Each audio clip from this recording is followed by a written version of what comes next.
We have finished introductions.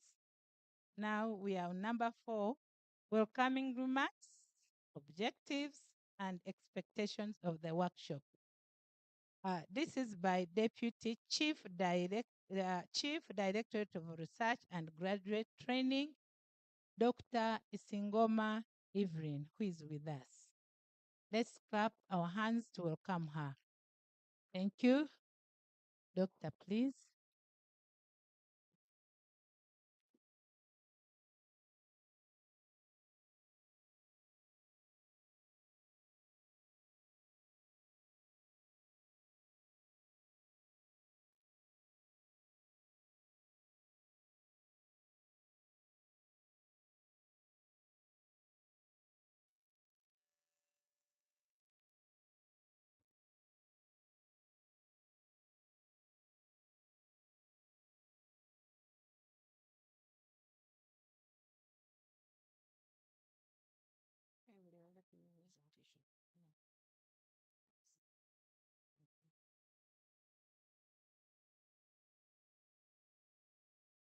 Thank you, Madam Jacent Kamugisha. Good morning, ladies and gentlemen. My name's Dr. Evelyn Isingoma. I've already been introduced. I'm the Deputy Chief, the Directorate of Research and Graduate Training. And I'm very excited to see you. We've been waiting for you. We welcome you to Kyambogo University. On behalf of Kyambogo University, the Directorate of Research and Graduate Training, and on my own behalf, I want to welcome you to Kyambogo University. Thank you very much for choosing Kyambogo University. Thank you, thank you, thank you. We know there are other universities and we don't take this for granted. Thank you very much. It is our culture to organize orientation programs for our new students every year. And we want to appreciate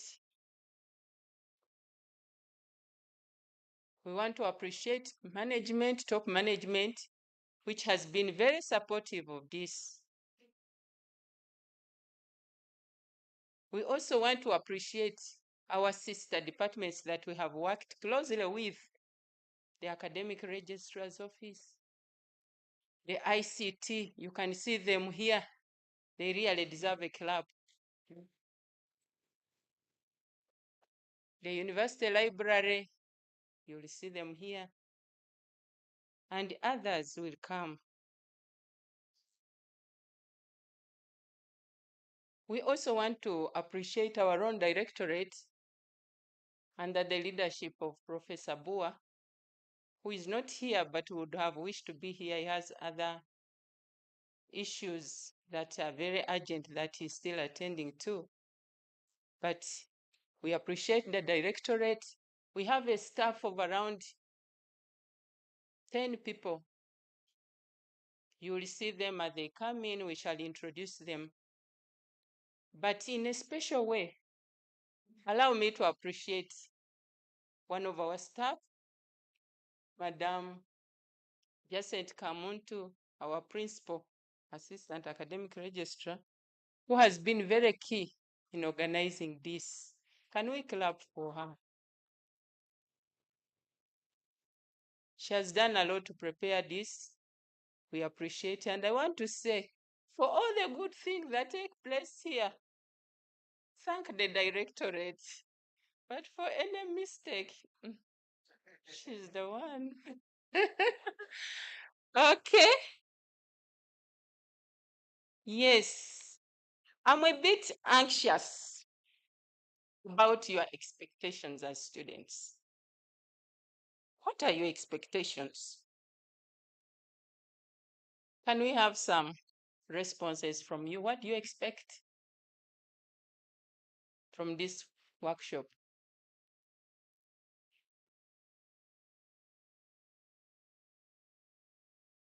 Any responses? Some few responses?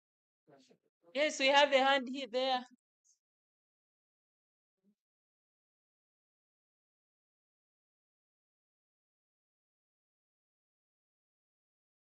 Thank you very much. By the name of Mr. Abed, one of my expectation is that to be equipped with knowledge and skills on how we can successfully get done with our 2 years course here at Kyambogo University. Thank you very much. Thank you very much. Yes, finishing up time. Yes. There's another one here.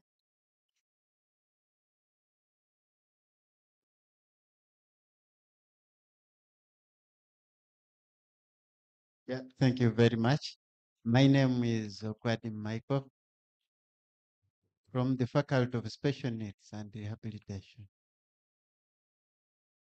What I expect is to hear how the university is ready to handle or to support people with disabilities. How are you going to support the deaf with interpretation and those people who need guides? Thank you very much. Thank you very much. We have already shown the potential.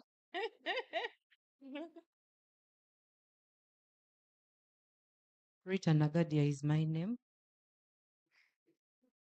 My expectation is I want to learn how to make use of the online library.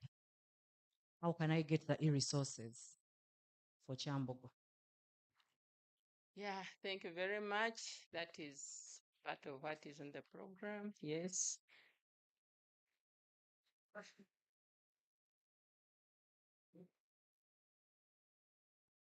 Morning, my name is Kawia Ronald, PhD Biological Sciences.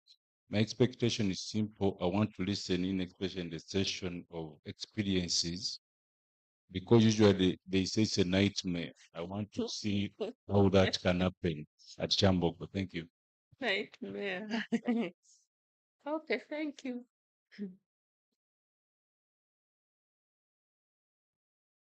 My name is Chegbondo Jude.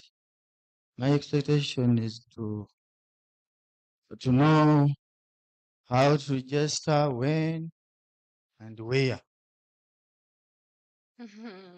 Thank you very much. That is part of the program. My name is Ngobi Musa, taking MA Religious Studies. I expect to get clarifications about the tuition, especially for MA Religious Studies.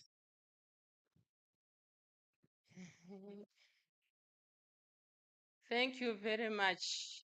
I think those are enough. Those are enough. Yeah, I can see we are almost falling within the expectations. But before I continue, there is one department I appreciated in absentia, and that department we are working closely with it in this orientation program. Let me introduce Dr. Asarilis. She's here. Yes, we are happy to receive you. Thank you. Now, what are the objectives of this program? We carry out orientation program to welcome students. I think you can see how excited we are to receive you, isn't it? And to relieve anxieties. You know, as we have already heard, you have anxieties about completion time, anxieties about supervisors, anxieties about finances. We are not going to remove these, but to advise you to start payment early, to start having topics early, and to introduce you to some of our staff. Then the other aspect is to gain a sense of familiarity with university values and expectations. Yes, we have our values. I don't know how many of you have tried to find out our values, but you'll have some in this workshop. And we have also our expectations. We expect you to finish in time. We expect you to pay early. pay what you are supposed to pay. We have our expectations.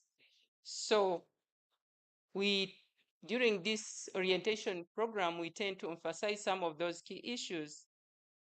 You also learn about available resources to support students academically. For example, I hope many of you have already been in your departments. Yes? And faculties, you know where they are. It would be a shame to be here, but still we are willing to take you there and show you where. And as far as graduate studies are concerned, our offices, we have one in the CTF along that building. I have seen some of you have visited there, but we have other offices along Uganda block. Yes, where we are willing to introduce you to the place during this orientation time. And then also socially, we have churches around. Yes, we've seen some of them of different faith. And we know much as we are old and mature, we sometimes get emotional issues. We have a university counselor who is willing to attend to any person regardless of your age. And the other objective is to enable students to acquaint themselves with key facilities at university. For example, we have the library. How many of you have yet known where it is? Don't worry, you'll be told more about it. ICT services. Yes. So during this time, we expect to interact with you and reduce frictions, especially as you are looking for services. And what are the key functions of the graduate school?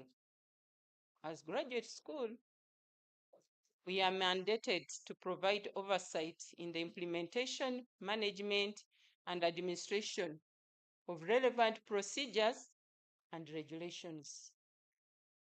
We have regulations governing graduate training and procedures, and some of these you'll get to know. So we stick to them.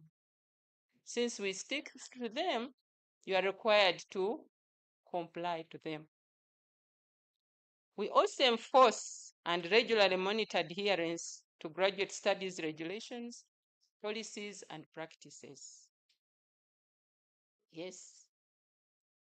For example, you meet things of progress reports. You find these are very important throughout your time here, and you need to comply. If your program is supposed to take 2 years, we expect you to take that. And in cases where it's not possible, we expect you also to work within the regulations. We also advocate for and represent matters concerning graduate studies to relevant authorities. And we don't expect you, when you have a problem, to run straight away to the VC. There are channels of communication which you should take advantage of. Okay? Otherwise, we have a variety of programs that we are going to cater for today, as you have seen in the agenda. Most of the things that you are talking of, like graduate regulations, they are going to come on. ICT registration and those things, how to handle them. The role of the library. I remember somebody was talking about completion in time. You'll be given some hints, though eventually, of course, you have to make sure you work it out. And we shall also have some challenges and experiences sharing by one of the senior mentors who has been in the graduate school. Otherwise, I want to thank you so much for coming for this workshop. Thank you very much. I can see that most schools and faculties are represented. Education, you have done us great. You have shown us as teachers. It is important to be where you are supposed to be. We are grateful. And for us as graduate school and the university, we pledge to give you total support during this time. Otherwise, Thank you very much. Okay. Thank you so much, Dr. Ephraim. Those who have the program, we are now on number 5, where I'm going to take you through that. But before I come in, there are papers where we are supposed to register. Kindly, can I see them? Okay, make sure, please, you write your name on those papers. Don't leave without registering. And my presentation, yes, I have a soft copy, but I didn't, I made a hard copy also because it involves the procedure for registration and the other things. So I want you to keep a copy for yourself.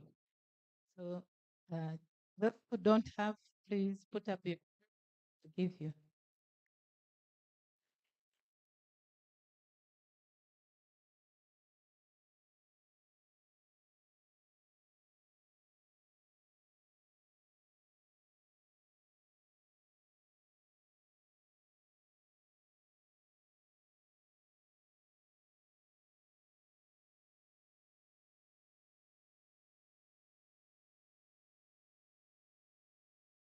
So as you receive copies,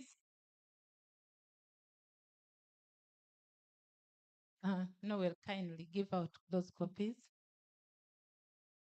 If you don't have, you put up your hand and they give you as we proceed.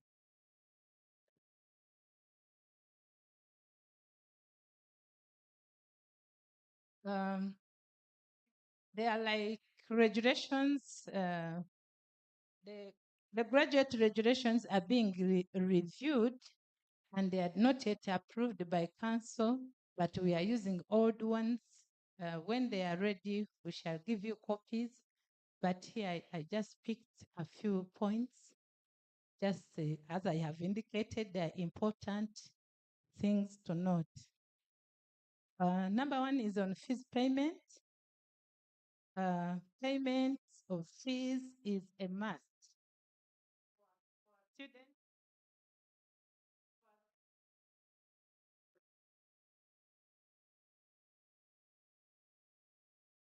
for a student to register, you must pay 100%. That is zero balance. The system is made in such a way that you cannot register without zero balance. And the payment is done on a URA account. You generate the registration procedure. This activity is done by Academic Registrar's Office, and you start by, someone actually asked, there is a question which I should answer first. Someone asked about payment of fees, history. We shall pay, there was an error on the fee structure and the advertised fees, but we shall go by the fees which are in the program book, which was approved by National Council and Higher Education. So we are going to communicate to that effect. If what was advertised is different from the approved fees, then we shall go by what is in the approved book program. So on registration, you start by enrolling yourself as ICT is going to show you. You enroll, you pay, you bring your documents for verification, and you register. You pick forms, registration forms from room 1. Actually, our directorate of research and graduate training, they sit in different blocks. We have CTF here, we have a director and some other staff, about 4 staff. They sit here in this building. room 16 and room 17. Director sits in room 17 and other staff sit in room 16. So registration forms can be picked from CTF room 16.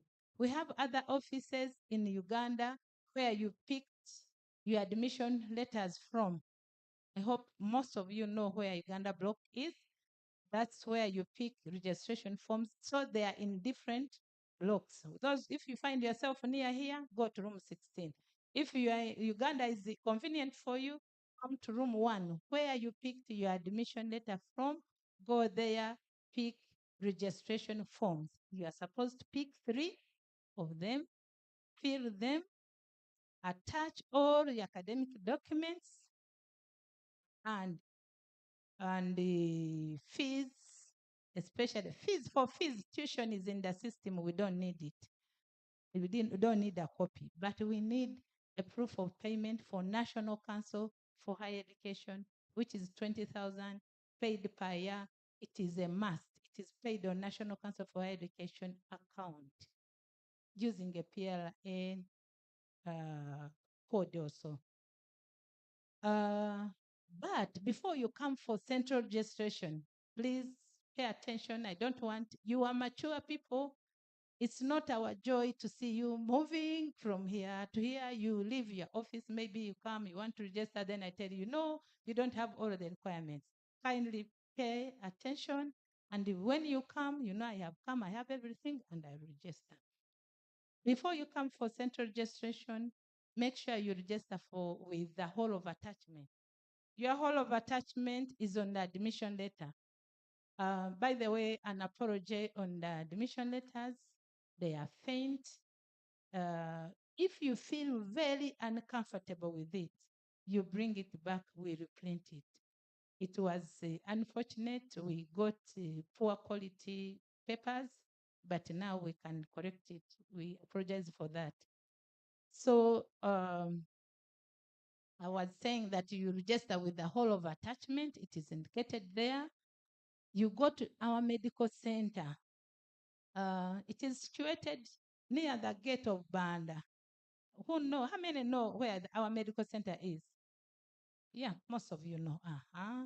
You were supposed to open a file there.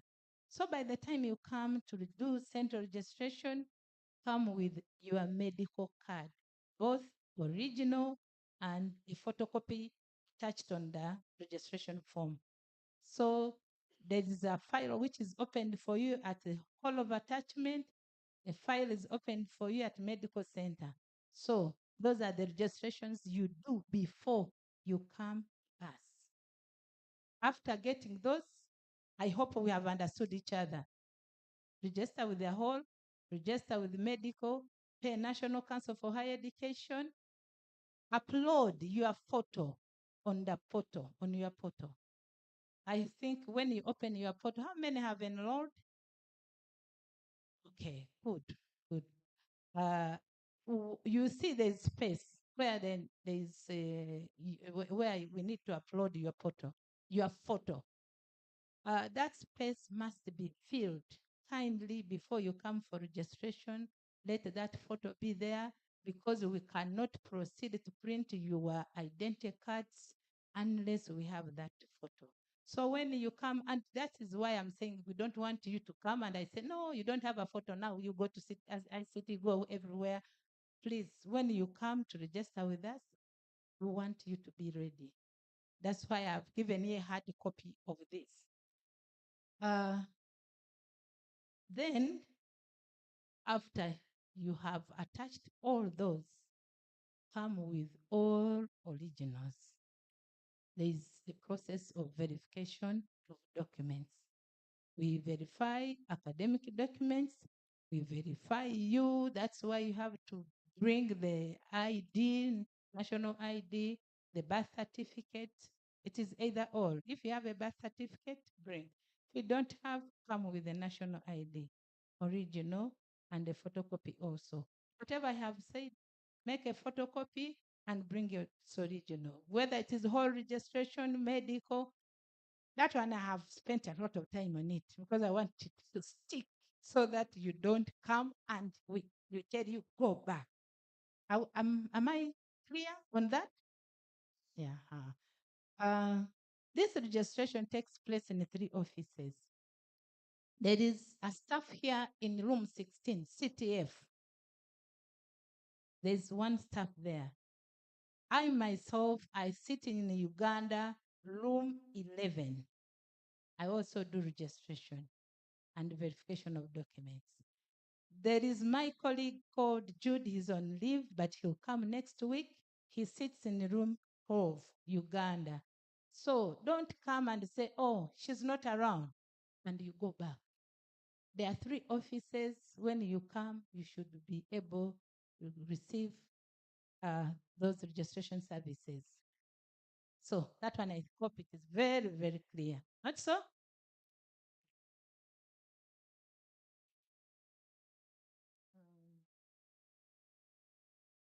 After registration, the deadline for registration is 27th September. All of you should have registered.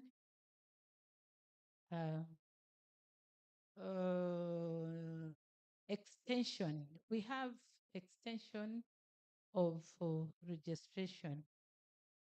If you feel you cannot finish in time, then you ask for extension as it is indicated there. Whatever communication, whether it is extension or what, you write through the head of the department, the faculty, then it comes to the directorate, and we reply you. That one goes with the cost the way it is indicated there. Then the time on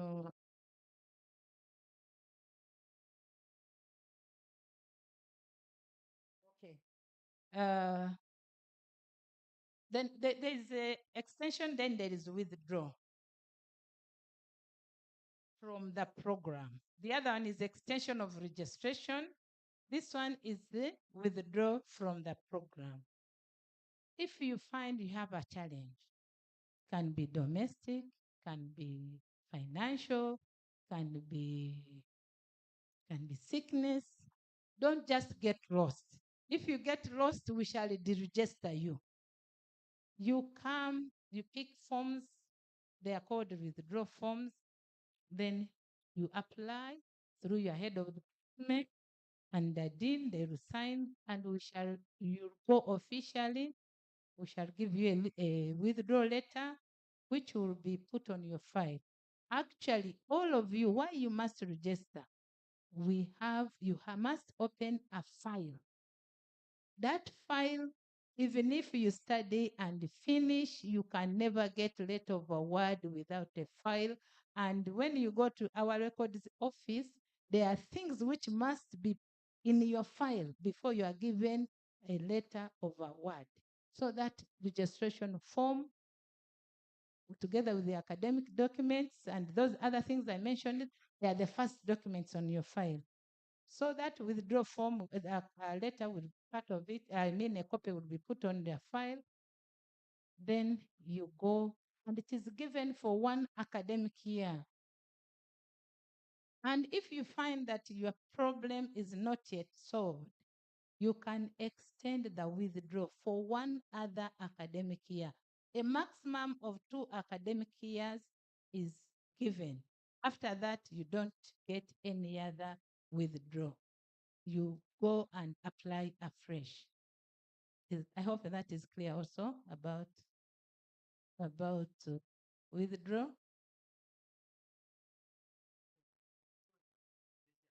Yeah. Actually, withdraw is like a deadline. Then the duration of the program, as indicated on your admission letter, postgraduate diploma is 1 year, master's 2 years, PhD 3 years. So, but if you find that you cannot complete within that specified time, we have those 2 avenues. You extend. But withdraw, you withdraw in the middle. You cannot withdraw after completing 3 years. You are getting me? You cannot be here, you study, you finish 3 years PhD or masters, you finish 2 years, then you come and say, I want to withdraw. That one we shall not, it will be an extension. But if it is between if it can be after first semester, it can be any time between. That one you qualify for a withdraw. Withdraw is free. Extension goes with the cost. You pay some percentage of your tuition fee. Then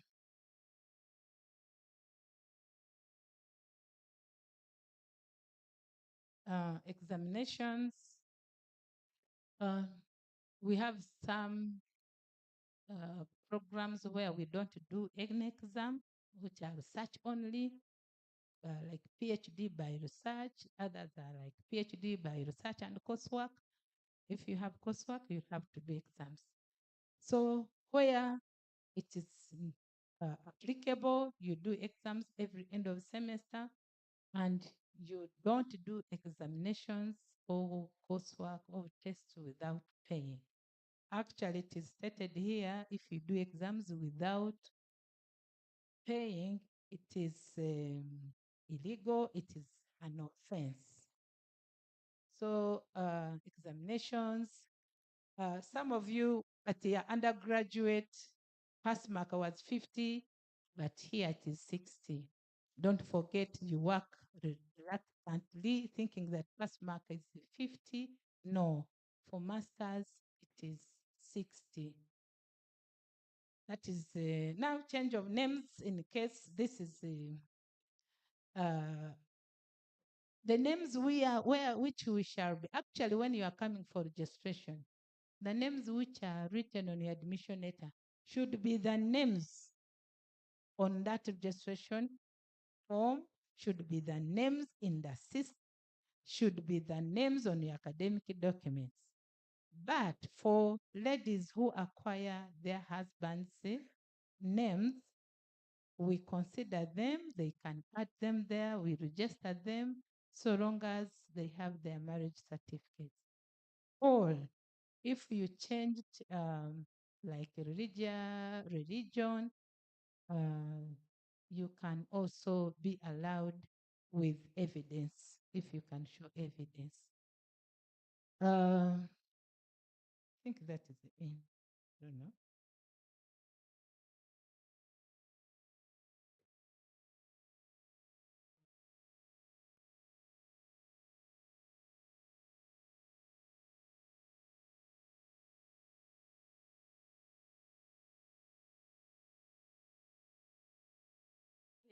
From a lawyer. Need another left from a lawyer. Lastly, but not okay. Second last, study time. The university runs it runs for 7 days in a week, meaning Saturday and Sunday you can study. Exams can be set on Saturday and Sunday. So there's nothing like me, I'm born again, me, I'm a Christian, Sunday I'm in church, I'm a Muslim, Friday, Saturday, seventh day. The university runs throughout the week, 7 days, unless it is agreed by your department or faculty. If you make your own arrangement when they're making their timetable, it is okay. But there's nothing like a paper. Me, I missed a paper because I had gone to church. So that one also is clear. Lastly, you are invited on the 23rd, Kyambogo University admission ceremony, which will take place on 20th September, and only registered students will be allowed there. And come and meet our VC. You'll be addressed by, you see him and he talks to you and you celebrate your admission with others. Thank you so much. If there is a quick question, I want to answer it now. One,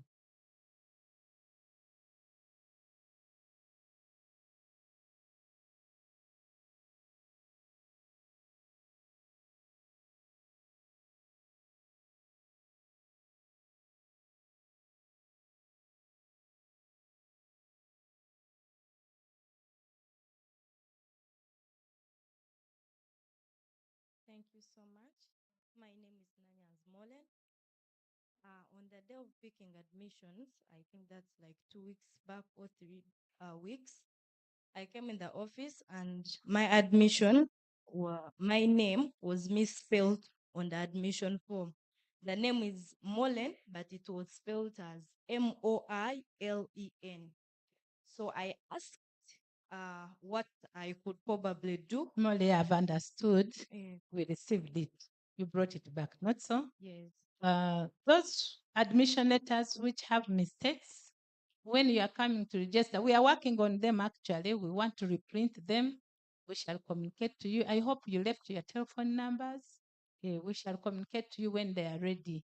Thank you so much. Thank you, Doctor. My name is Atwebembere Edward, coming from School of Education, doing postgraduate diploma in teacher education.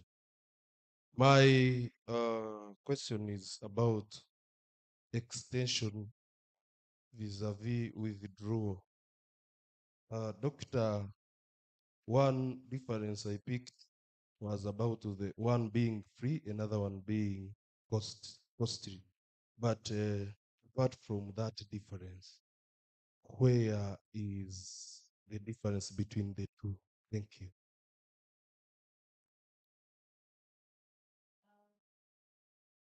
Thank you so much. One, actually, it depends on you. If you want, you can ask for an extension, even right now, after registration. But the difference is one, you ask for it in between before you elapse of the. If it is a postgraduate diploma, you ask for it after the first semester. Because the program is 1 year, you cannot ask for a withdrawal after the 1 year. It can be between the 2 semesters. Is that clear? If it is a 2-year program, withdrawal can be after 1 semester or 1 year or after year 2 semester 1, but it can't be at the end of the program. When it comes to the end of the program, you must ask for an extension. I hope that is clear now. Is it clear? You'll come to my office, room 11. Thank you. Thank you so much. My name is Najinda Winnie. My question is about the fees clarity. Is it that we have to pay 100% from the very start, or because is there a provision of paying functional fees first and then tuition, or we have to pay? Thank you so much. You can start paying little by little, but make sure by 27 September you have finished. Otherwise, it will go. You'll be a surcharge will be put on your portal, and you cannot register until your portal reads 0 balance. I hope I'm clear there. I received 2 more only. Thank you, Doctor. Rita Nagadia is my name. You've talked about university time. So I would like to know at what time in the night can lectures end? Thank you. That one I leave it to your department. You have picked your timetable. Read your timetable carefully. Thank you. Thank you very much. Barnabas Upio, a PhD student for biological sciences. Mine is also on the extension fee. To me, I see it not very clear about the 50%, which I interpreted as it covers with 6 months. Mr. Pio, kindly come to my office, room 11. We talk about that if it's not clear. Thank you. You have concentrated that side. Let's receive like 2 from this side also. And don't repeat what they have asked. Kindly, I won't repeat. Mine is different. Thank you. I'm right in my portal and I'm in the academic calendar. It's telling me registration start date 3rd August 2024 and end date 8th December 2024. In the program here that you've given to us, it is saying the deadline is 27th September. So is this another registration? No. They are the same. It's the same. After 27, there will be a surcharge, but registration will continue with that surcharge. Thank you. Thank you.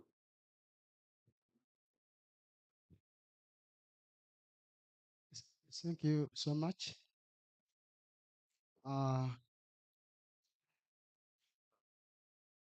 Dr. Jacinta, mine is also simple. As I said, I'm Ngoyi Musa, ML Religious Studies. For us, we have issues as far as tuition is concerned. When shall we get the clarifications? Because we have different figures in the portal and the one which was It is in the being advertisement. handled, Musa. It is being handled. But as I said, we shall follow the program document. Thank you. I'm entering people's time. This is the last one. Okay. Thank you very much. My inquiry is about the central registration. Mm-mm. I'm talking on my behalf on the other 100 people because I know there are many who are affected. Here comes the scenario that you say here there is a ID from the previous institution. Yes, when you were doing your bachelor's, you had an ID. Yeah. We want to confirm that you studied in that institution. Come with it, please. And I think it was the same question. What if it was lost? We shall sort that out from our office. Okay, I hope I'm very, very clear. Other issues, room 11, working hours. Thank you so much. Now, on the program, right now we are supposed to be having ICT director. Has not yet arrived. Now let's go to number 7, the university librarian, Dr. Sept. You're most welcome.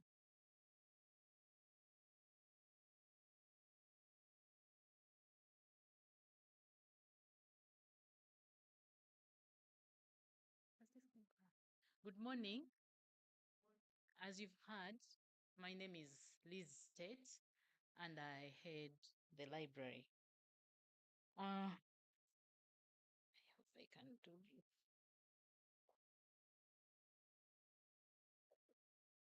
Yes, that will be our outline for this morning.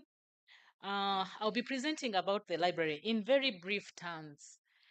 For those who need more, you'll have to find us in the library spaces as we are going to share with you. You have heard the importance of completing on time in terms of your own convenience, but also the economic sense of completing on time. And that is where we stand in the gap, the library. Once you patronize the library, I think you're going to find it very easy to complete on time. So this morning I'll be looking at where the library is, what does the library have to offer, when can I use the library, what do I need to access the library, and how much does it cost you? As a student, how much does it cost me? Maybe I would like to welcome our students. All of you are students, but some of you are new students coming to Kyambogo for the first time.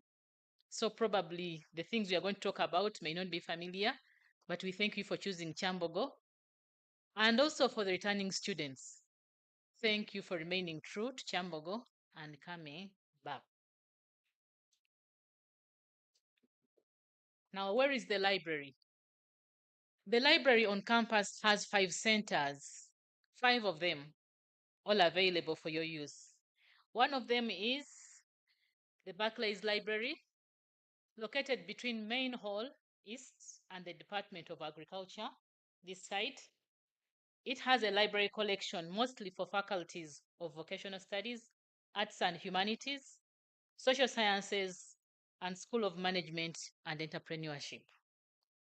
But it also has a special collection of government publications and local publications that may be pertaining to the history of Kyambogo, and seats about 150 students. Now, whereas this library is really collecting for those faculties, you can all use it.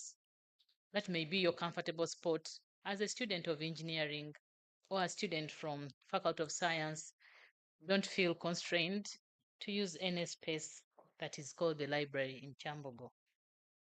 Now, West End Library at the entrance, the main gate located near the West End main hall and opposite the Faculty of Science. It sits up about 300 users. For those of you who have been there previously, you see a new look. Has a collection for faculties of science and engineering, schools of built environment, and computing. Okay, that is the West End Library. We also have, I think I went too fast a bit. We have the Central Library just above. Is it above or behind this building? At the end of Harlow Drive. That is our new library that is acting as the main library, and we collect books on all disciplines that are offered in Kyambogo. Okay, so it has the biggest space. So if you want to use the research carrows as graduate students, Central Library is the space to be in. Research carrows are spaces specifically for you, but they are only 19. So first come, first served. And for now, they are still free. So you don't have to pay anything. The ICT lab is also in the Central Library for about 120 computers for you if you do not have your own laptop, though I encourage you to have your own laptop. We also have a library in the School of Education library. That one is basically for education resources, but you can also sit there. And the last one at the Faculty of Special Needs and Rehabilitation, North End. We also have sitting space there for you. Now, what does the library have to offer? As I've already talked about the 5 libraries we have on campus, we have a reading space altogether for about 2,800 students. And this is too small compared to the number of students that we have. So the earlier you know where these places are, the better for you if you plan to use the library. The 19 research carrows I've talked about for only graduate students. We are also trying to create a space for doctoral students. Those are the PhD students, away from the master's students. When it's done, we'll still share with you. I've already talked about the computer lab with 120 computers for your use and space for laptop users. We have Wi-Fi access. Kyambogo is very good with that. We thank the university. We also have laptops for loan, but can only be used within Central Library. If you do not have your own personal gadgets, you can always borrow, but you can't take it out. And of course, we have washrooms. Now, our library collection, Kyambogo University Library has a collection of over 277,000 volumes, comprising books, dissertations, government publications. Now, what a dissertation is that book you are going to produce at the end of your program. I think all these programs, you have to produce a dissertation. So we collect them and make them accessible to you for reference, but not to copy. Access to this collection is via the library online catalog. The library catalog is online at that URL that we have shared. You can access this from your home. You do not have to be on campus. And we are increasingly putting full text books. Originally, the catalog was meant for just details, the title, the author, the subject, and other details about the book. But we are now putting the full books. So there are some books you'll find as in full text from chapter 1 to the last. We also have online resources, and Kyambogo subscribes to over 12 million online journal titles and 250,000 plus ebooks. This we have bought. Some of them are owned completely, but some of them are just per subscription, so that next year what we have may not actually come back. But you can access these databases both on and off campus via that tool called MyLoft. Now, for MyLoft, you have to come to the library to register so that you can access, regardless of where you'll be located. This will enable you to access library resources, the online ones, in real time. Now, the list of library resources is also available at that site that we have shared, should you need to find out what we have or to consult. Now, that is the library catalog. As I've already told you, for everything that we own and we have entered in the catalog, that is the library, the site for it. When you click there, that is what you'll be looking at in blue. That is Kyambogo University Library Catalog. I had included some searches, but of course they're very small, you can't see.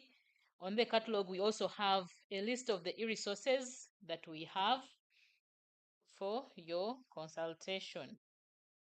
Now, in the catalog, I had planned to show, but the screen is very small, I think. When you put in a search term in the box, let me say, for example, I used that one, public policy. 3 records there are visible.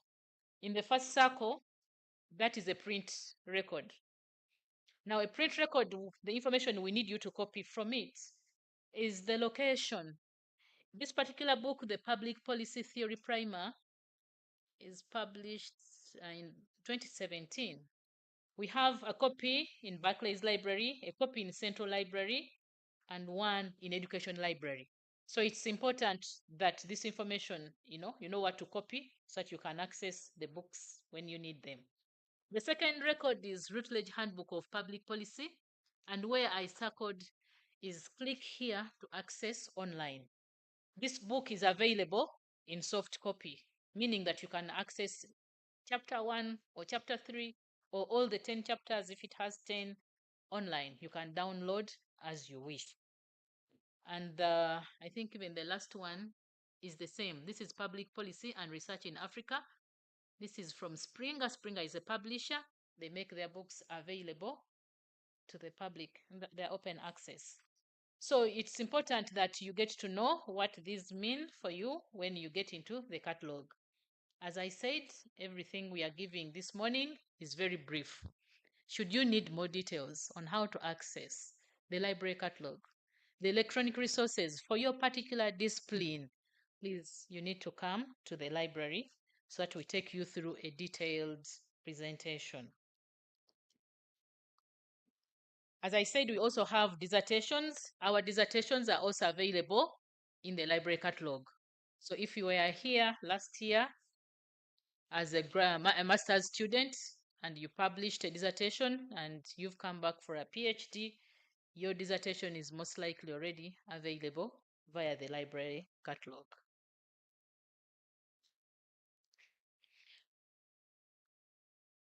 Now, for the online resources, there are so many online, and not everything has been subscribed to by Kyambogo University.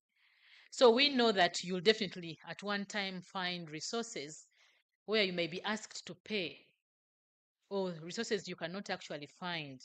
So for document delivery services, for those unsatisfied article requests or chapters, please write to those email addresses, elibrarian@kyu.ac.ug, or librarian, which is myself, that is me, who will respond accordingly, either with the same resource you need or something similar if we cannot also find what you are looking for. But we will always get back to you. Now, I've talked about the dissertation that you prepare at the end of your program. Kyambogo University has a repository. In this repository, it's like a database. where we put all the scholarly output of Kyambogo University. Scholarly articles, books, book chapters, your thesis and dissertations are also part of the collection we make available in this repository. It's a very good resource for you when you're doing your research, especially. So that is the URL where you'll be able to find those resources. The articles, some of the articles our staff have published may not actually be available online, but we will have a version in the repository sometimes. So it's an interesting resource for you as research students. Now that is what the repository looks like, and it's in there we have communities. Communities are like faculties. That is just a cross section of the faculties. So for Faculty of Agriculture, for example, we will have the different departments under Faculty of Agriculture. There are articles that they have published, your lecturers, and also your dissertations by your fellow students from the previous years. So if you are interested in a dissertation on food science, then you'll go to Faculty of Science under the Department of whatever department there is, and then you'll be able to access the details from there. And they are mostly in full text, the dissertations, though the articles sometimes may be just abstract level, depending on the copyright restrictions.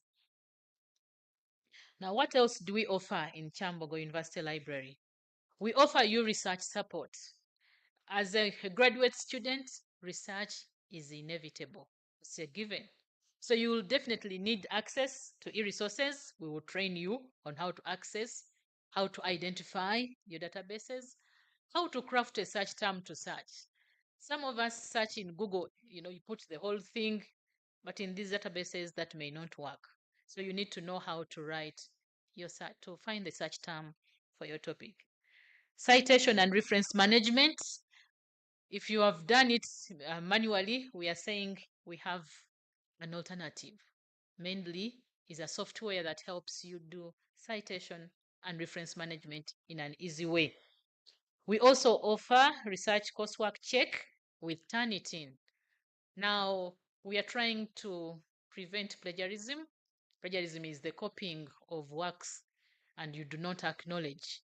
So Turnitin will find those similar things you have copied and pasted. So it is important that before you submit your work, your coursework or your research, your dissertation, you check with Turnitin. We can create an account for you so that you verify your writing so that you do not get derailed. Credible publishing. For the doctoral students, you may have to publish at the end of your program, I think. So you need to know how to choose a journal and publisher to publish your articles. So those services will definitely offer you when you come to us. And this research support can be one-on-one. You come to the library and say, I need help with this. How can I find resources for my coursework? That is one-on-one. We are always available to give you that service. Or we can have sessions organized by your faculty lecturers. They can invite us, say for 1-2 hours, to go through the library resources that we have, or to teach you how to reference and cite. And your course representatives, in case you have class or course representatives, can also schedule with us. So all those are options. Don't forget, you can also send an email, as we've already shared, in case you're not going to come physically. So when can I use the library?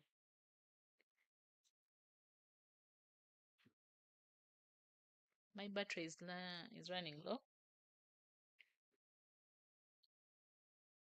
Now, the physical library hours during the semester time, Monday to Friday, 9 to 9, ideally. Beginning Monday next week, which is the 9th, we are going to be working 9 to 9 p.m. Saturday and Sunday, 9 to 5. We cannot go up to 9 on Sunday. And recess 9 to 5. On public holidays, we remain closed. However, as I already said, the library has online library services. These are available 24/7 via the library website, which I've also shared there. So don't be constrained. You can also call us if it is before midnight. Okay? If you have a number of a librarian, please use it or send an email.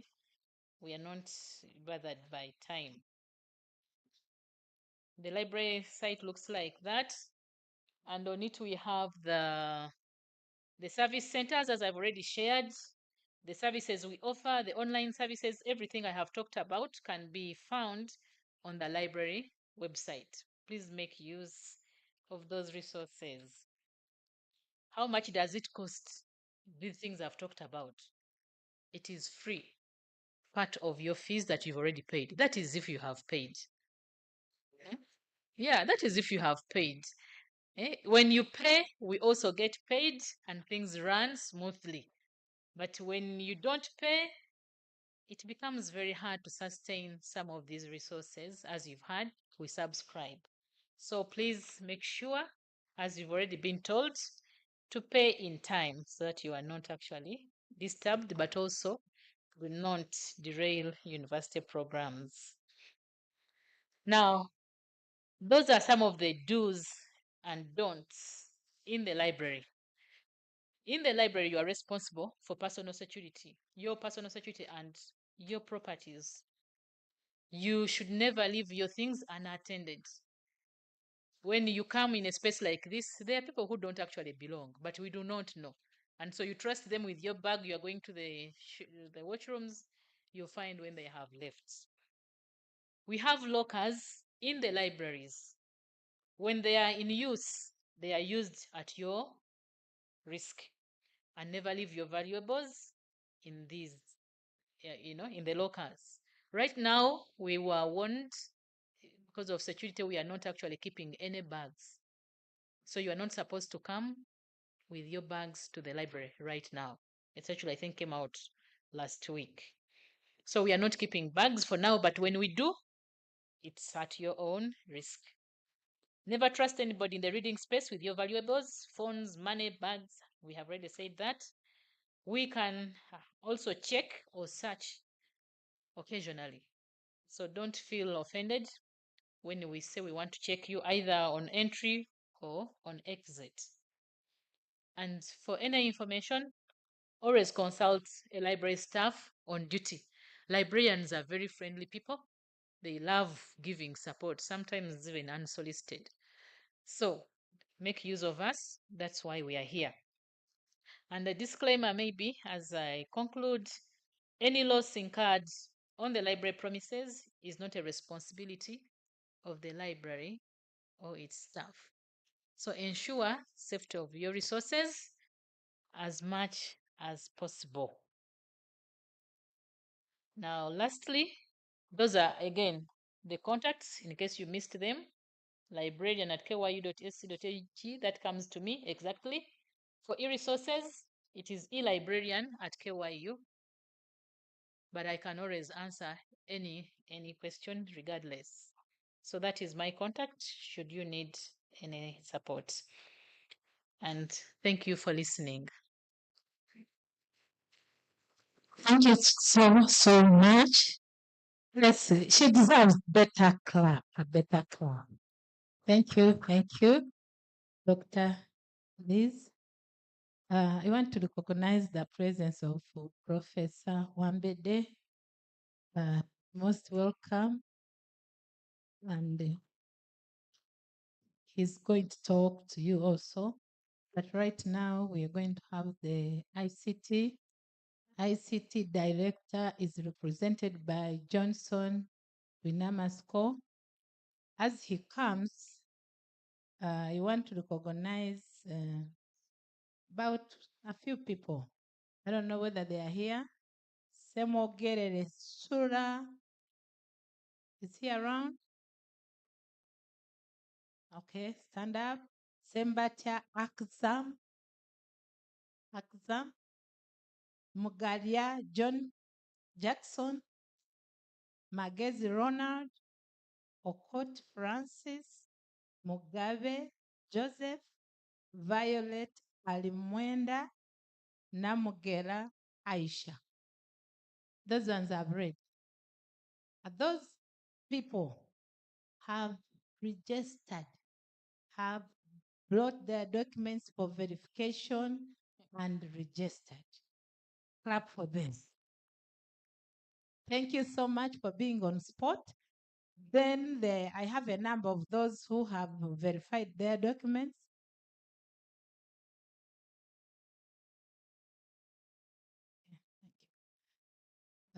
Those have verified their documents and registered.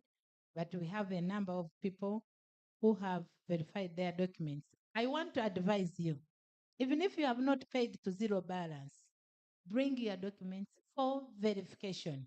If we have verified your documents, registration, you can do it anytime you complete. You do, it is a self-service when we have done the verification. Don't wait for the last minute. Let's handle you. You also, when you become too many at the last minute, we also give you poor services. So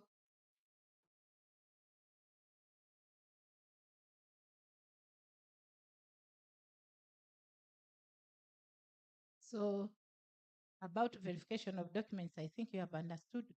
Don't wait for the zero balance. For that, it doesn't depend on zero balance, but you cannot do it yourself.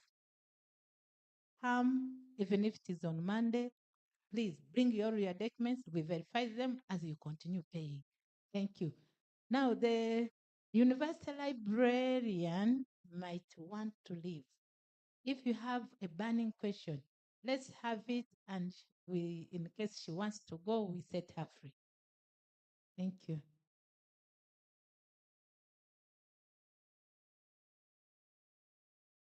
Yes, thank you. And by name Soriano Moses Akot Mbemo.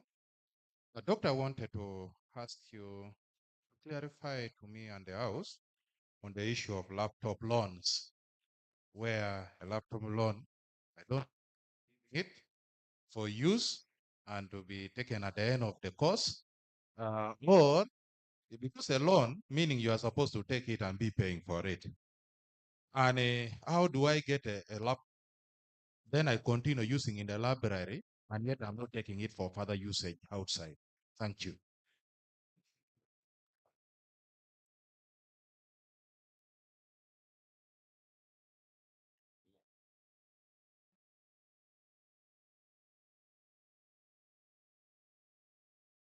Thank you very much for that question. Actually, it's interesting the way we understand things differently. I thought I had put it clearly. Now I know I have to go back and make it better the way I presented it. Now, the library has laptops. It has laptops.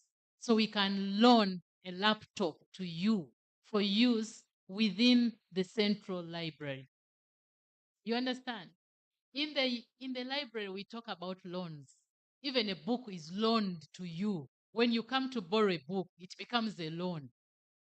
You understand? So that is the library language. Okay? So when you come, we lend you a laptop for the hours you can sit within the central library, and then you return it and go your way, and we remain with our laptop. Yeah.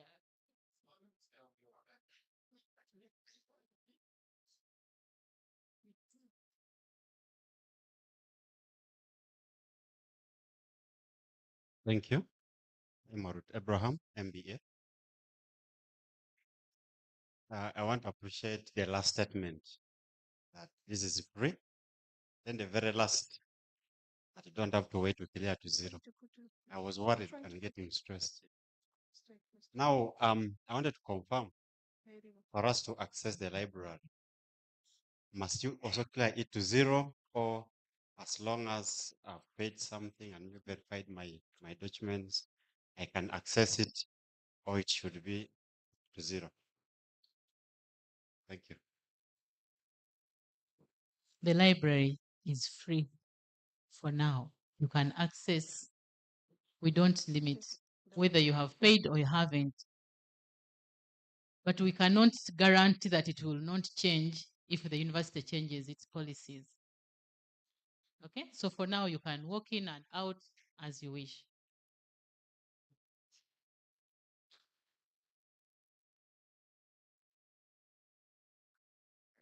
I think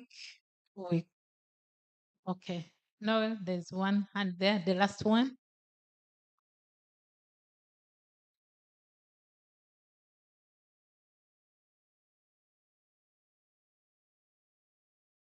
Thank you very much. Emmanuel Kambasha. I have a quick question. You talked about we need to register with MyLoft. I just wanted to know what I need to come with when I'm registering. Thank you. Just come with yourself. Yeah, just come with yourself and your document if you really need, but we never ask for documents, really. But it's important that we can identify you anyway. Okay, so that's all.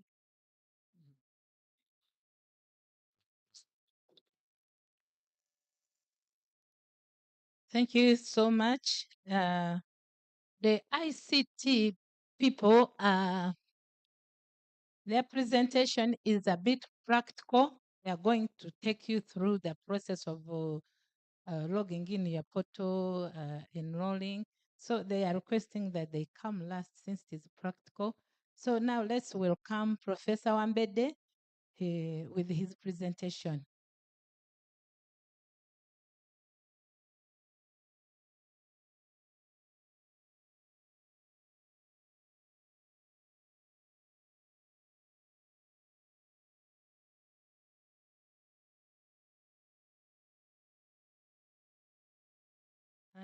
This meeting, this workshop is on YouTube. If your friend is not around, you can tell them to log in and they follow up. Especially, they can follow up. This meeting is very, very important.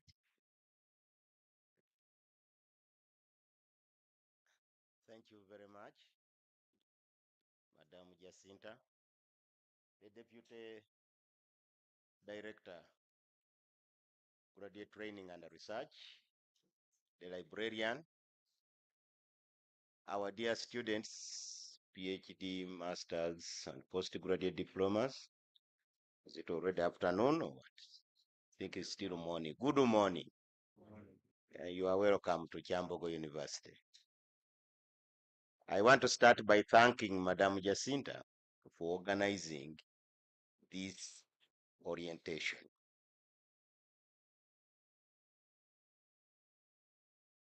I am talking from experience. The challenges which we have been having with graduate training in Kyambogo University is due to lack of such meetings where policies, guidelines, and regulations can be passed on the learners.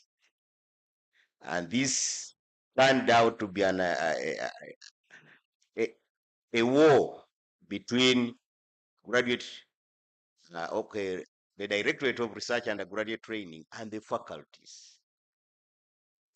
And this is because the culture of graduate training has not deepened itself in the university system, whereby you find that the department wants to own students, the faculty wants to own students, and yet the students belong to the Directorate of Research and Graduate Training.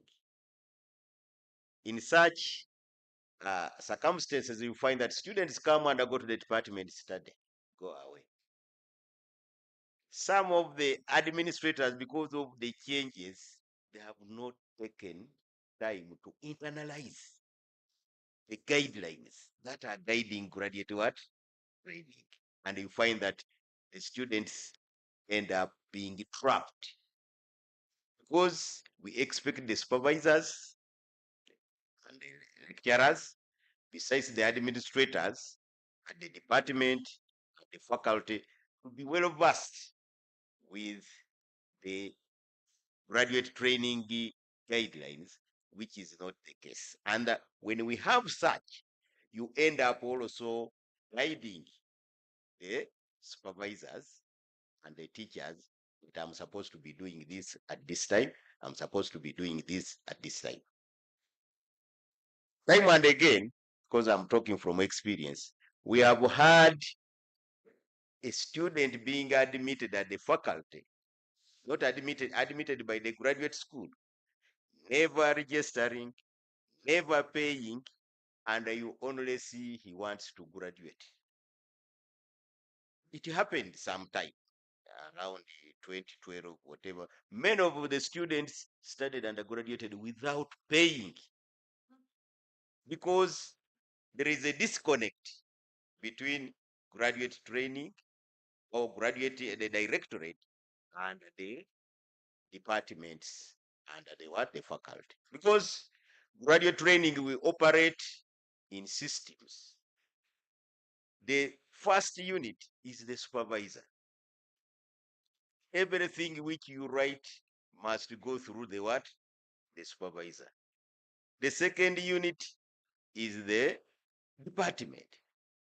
The department must sit and look at the case presented by the what? The student. Before it goes to the faculty, there is a higher degree committee, the department at the faculty, which feeds into Directorate of Research and Graduate Training. But time and again, these structures are not functioning. Teaching is going on, but in terms of rules, regulations, procedures are not being passed on to the students. And the students also, you should have time to look for these guidelines. There is a graduate training book, which is, I think, online, although they are reviewing it, but we can use what is already there. You should know what you are supposed to be doing to what time and at what period of. So I'm looking at the challenges which we have been having, and Madam Jacinta, permit me also to inform them that the director also gave me his presentation on how to complete. But now I've started with this because I know this, the other one feeds on what?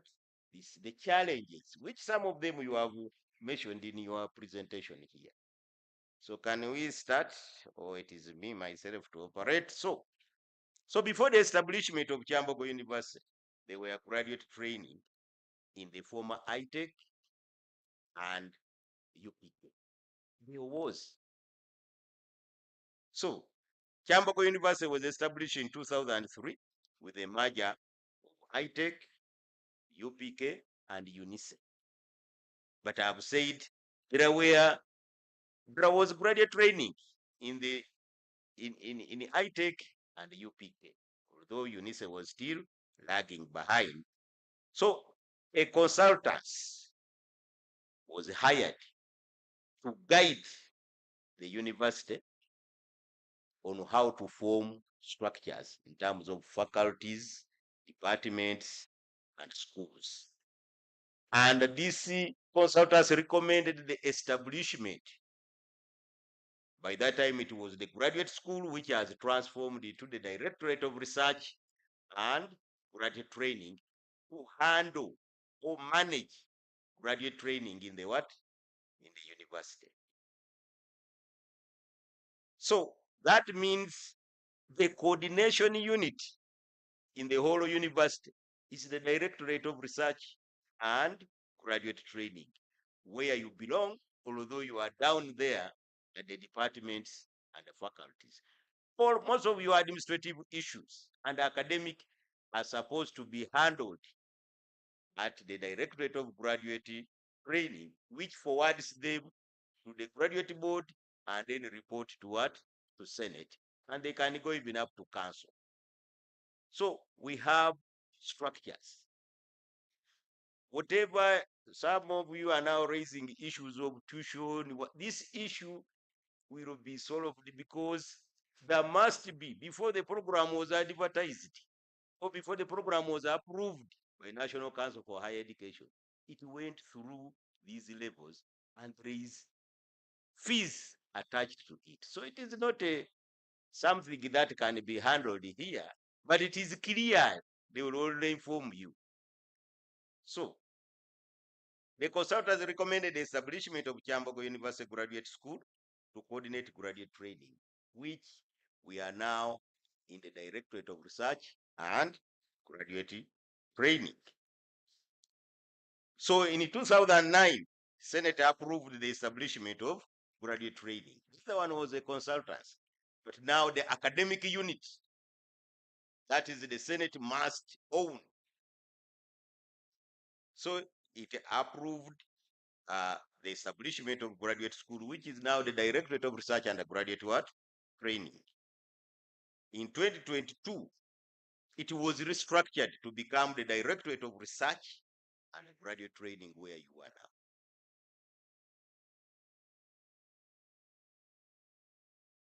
Those are the current programs.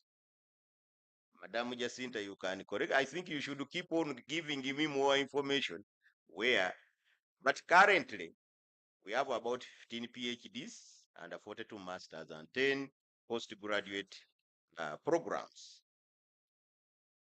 These programs have attracted students locally and internationally. Programs like special needs education, physics, public health, public administration, early childhood development. These programs have attracted international students. I don't know what is happening now, Deputy Director, but like special needs, we have been having almost half students from East African region and students from, and under the demand. These programs are very competitive, such that, of course, the university must set, or the department normally sets the capacity. And in special needs, they only want not more than 20. But we have always received over 60 to 100 applicants. So in total, we have always received over 1,000 applicants to our postgraduate programs. So between 2016 to 2023, we have been admitting between 700 to 800. I don't know, 2024, Madam Jacinta, you can guide us. I don't know how many you admitted in total. But by the time I left the graduate school, we are oscillating between 700 to 800 admitted, but the applicants are over 1,000 plus. This is because of the limited space. Of course, we don't want to bite what we cannot swallow. The manpower, the space, as we shall see in terms of the challenges of resources and what have you. So as I say that there are courses which are highly competitive, especially engineering. I don't know why there are so many engineers who want to do masters.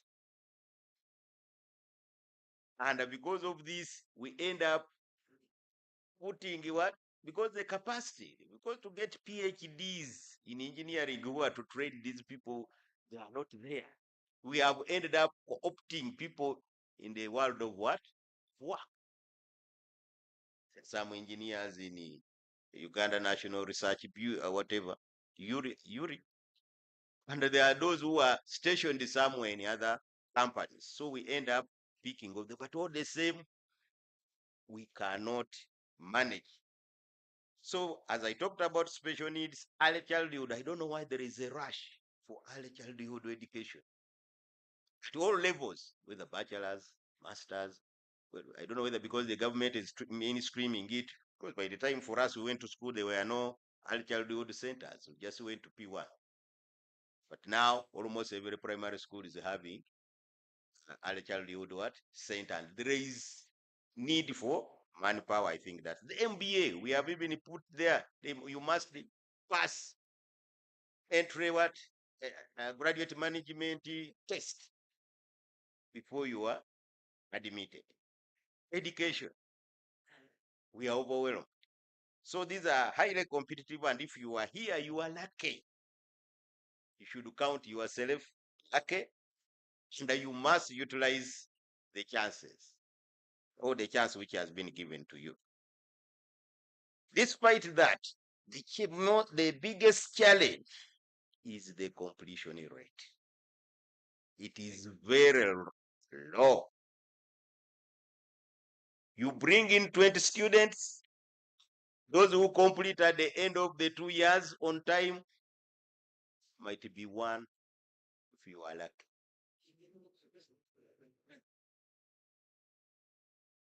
I want to show you some few. I think Madam Jacinta will provide me with more data so that I compile for the whole university for all programs.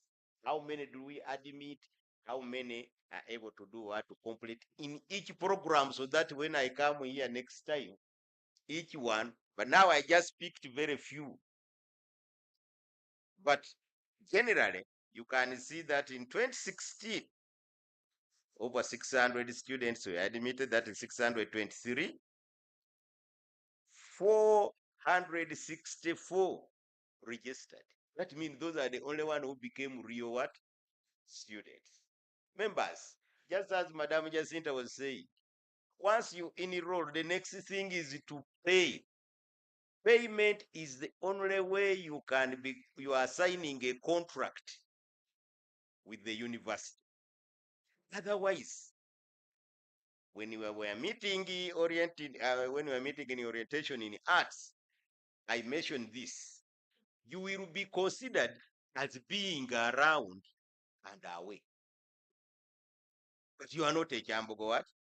Student. Take note of that.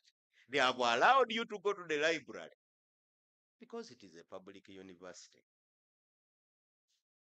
So any researcher can come and go there and do the work.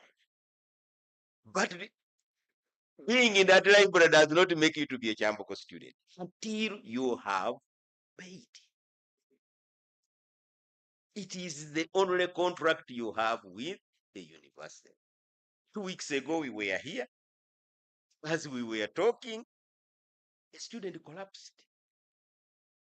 So you have already started. Actually, you are not supposed to enter the gates of Kyambogo and compete for fresh air in this campus without what?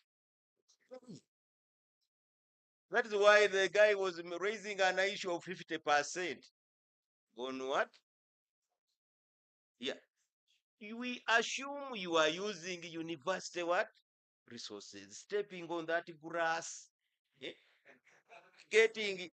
So it must be paid. They cannot give you extension without, because they are handling. As you go to his room in 11, you are using universal resources. She's a universal employee.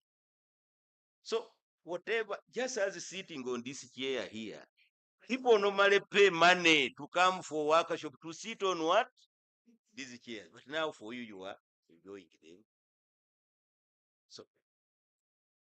So the first thing, before talking to you now, we are doing an illegality.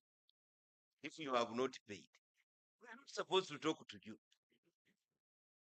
But because we are parents, we know where we are coming from, we don't want you to abuse it. So please, you can see the statistics there. 2016, the completion rate was 14.7%. 2017 was 15.9%. 2018 was 21.1%. You can think that we are going up. 2019 it was 38.6%. 2020 we did not have a graduation. That is why you will see that 2021 is exaggerated, but it is not factual. That is a combination of what? 2 years. And the 2022 is 29%. So you can see it is a struggle to reach 30% of the enrollment. And yet more are with it, because from 2016 there were already people in the system. So these are just simple, I mean, an illustration of saying that indeed the completion rate is very low, despite the enrollment being what? High, and the demand. Actually, many of you now, you have got this chance. Many were left out, and I don't know, Madam Jacinta, the headache I used to have after admissions, people coming with all sorts of complaints. And indeed, they were genuine because they qualified to do master, but because of the space, you have ended up leaving them out. And those who have come here have ended up walking out, being around and what? And away. So these are a few programs that I picked, but I intend to get more because the librarian one time asked me this data. I will take time to compile. You can see Masters of Education in Policy Planning and Management. So from 2016 to 2021, you can see 15 completed, 23 completed, 10 completed, 13, then a combination of 2020 and 2021, they became only 10. So which means an average of 5. And indeed in 2019, they were 5. Sorry, 2021, they were 10. So which means an average of what? Because of the COVID, people did not bother. Of course, we were having challenges on how to supervise. By the time we came up with the method of online supervision, people had already become what? Disgusted with the program. You can see Masters of Science in Construction Engineering, which means, and yet this is the most demanded course, but only 5 were able to complete in 2019. 2022, they became 14, but this 14 was a combination. You see, those who failed the other time, they come in this, not failing as such because of real failing, but because they were not able to do what? To complete. Go to special needs. Actually, these special needs, you can see 10, 11, and 11. They are above 50% because I told you we admit normally 20 on average. So if you can push out 10, 11, it is one of the best programs in terms of completion rate in this university. And when you look at those who are completing, are foreign what? Students. Huh? Foreign what? Students. Because the pressure at home, the scholarship will be discontinued. He has left the wife or the husband, they are here. Every time they are coming, whenever they go for holidays, they come and you sign for them their progress, which most of Ugandans don't want to do, and the Sudanese, including Rwandese. But well, we have seen those again who are completing on time in physics, those who are because of the inter-university council sponsored students, in biology also. But you see, when you look at the trajectory, those who are completing after 2 years, most of them are foreigners. So we wonder what makes Ugandans to apply for these courses. You can see Masters of Science in food processing. Yeah, there were 5, 3 graduated. There were 7, 3 graduated. 8, 7. So you can see, and this goes back also to the department, because if the department is not tracking the students, so how can the department track the supervisors? And the Madam, I don't know how you are going, Madam Deputy Director. There is an issue whereby people in the departments that they think you should be the one to be monitoring the students.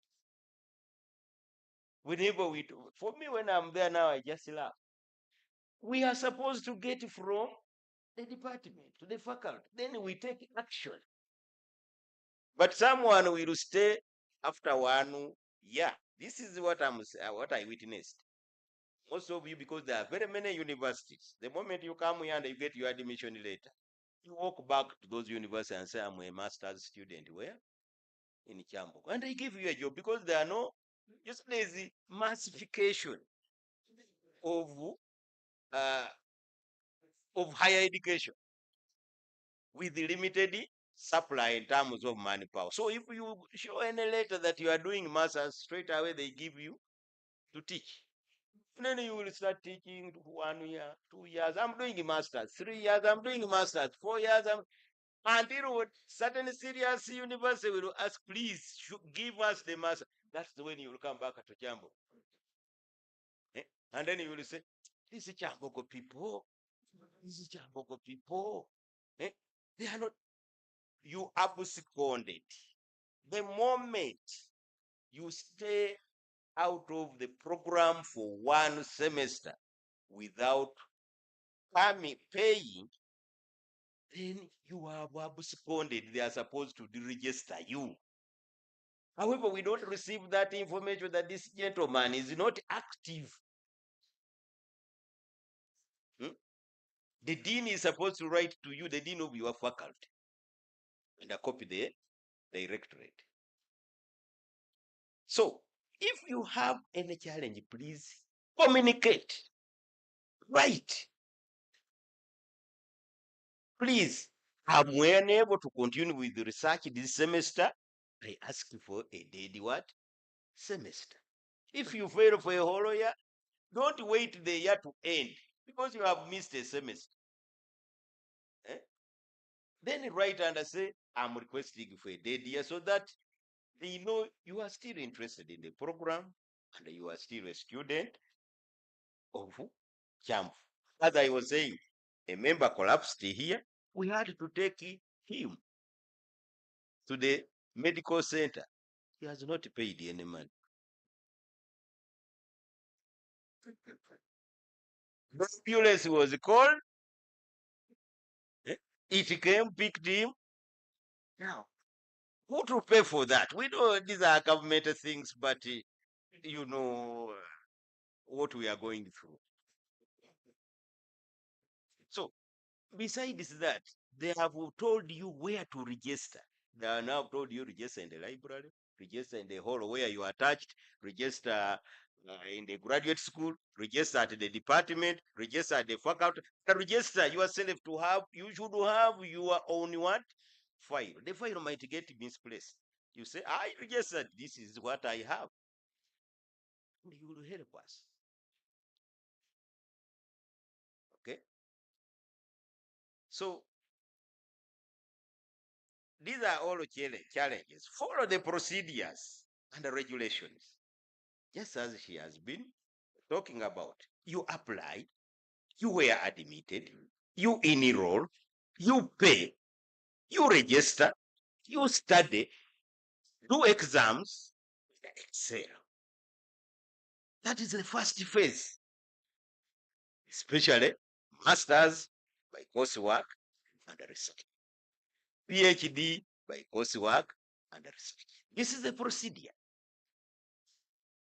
However, many people excel here. They do all those things and they do exams, but that is where the problem comes. They disappear after those. Because now research, nobody is going to tell you go to the field. It's individualized what? Study. You were able to do this because either the guy was taking attendance. So you must write your proposal. Defend the proposal. Do the research. Okay. Present your findings in the department for the master's student.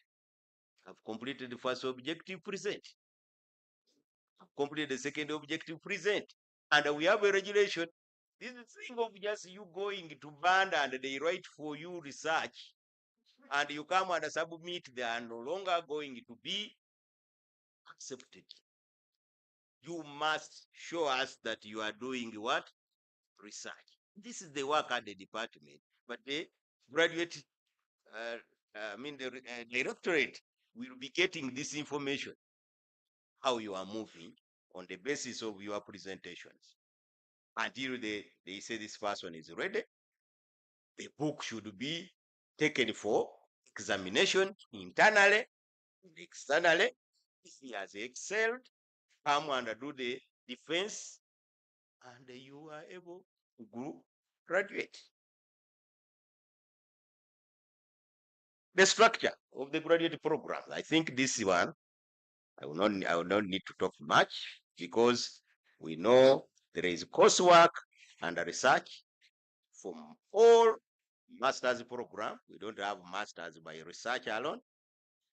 Then for PhD, we have two strands. There are those PhD by coursework and research, which means they must also do what masters do: study, do exams, excel. By the way, you are not supposed to go for research if you have a retake.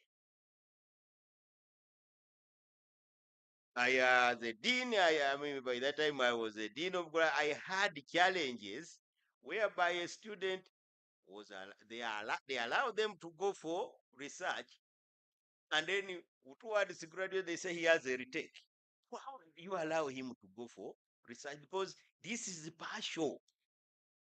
You must have completed the first phase, pass all the courses, and then go for research. And once the research is okay, everything is okay, because the other phase was completed. So ideally, you are not supposed to go for research until you have passed all the required courses. So this will apply to those who are doing coursework and research, whether PhD or masters. But masters, that is the mode. We have limitations in terms of resources. They have told you there are 5 libraries, and I suppose with the central library coming on board, I think the pressure has reduced, because they have even spaces which they have designed especially for postgraduate students, especially PhDs. So we are overcoming some of those things. And just as they did not bring here the library, the librarian, for just the sake of her appearing here, 80% of graduate work is by reading. If you don't read, then you cannot complete the master's or the PhD program. So the library should be your central point, and in most, it is described as the heart of the what? The university. So make use of it. We have limited research funding opportunities. That one is clear.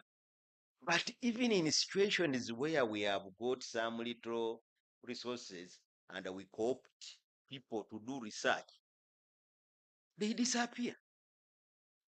And then the university will start harassing you.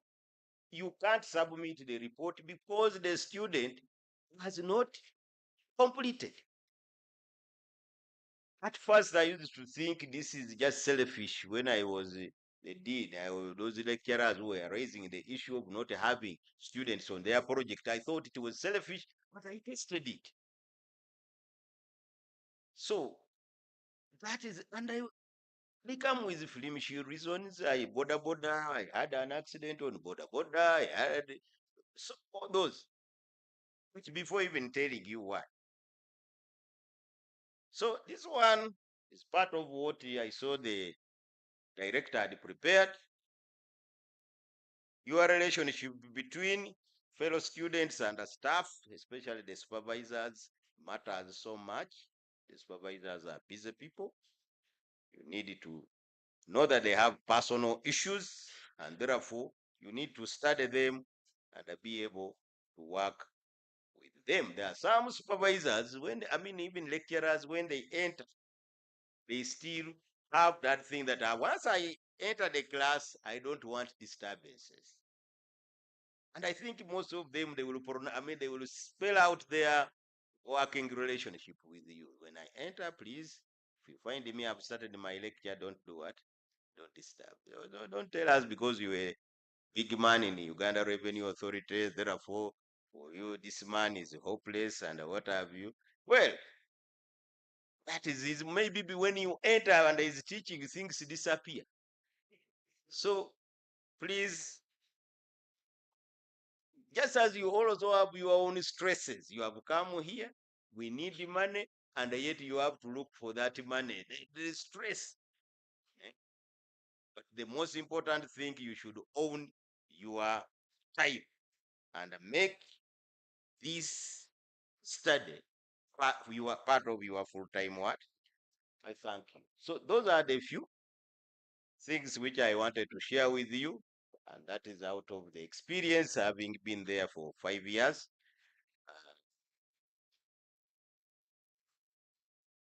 Madam, I don't know whether there is any question before we can proceed, or we proceed and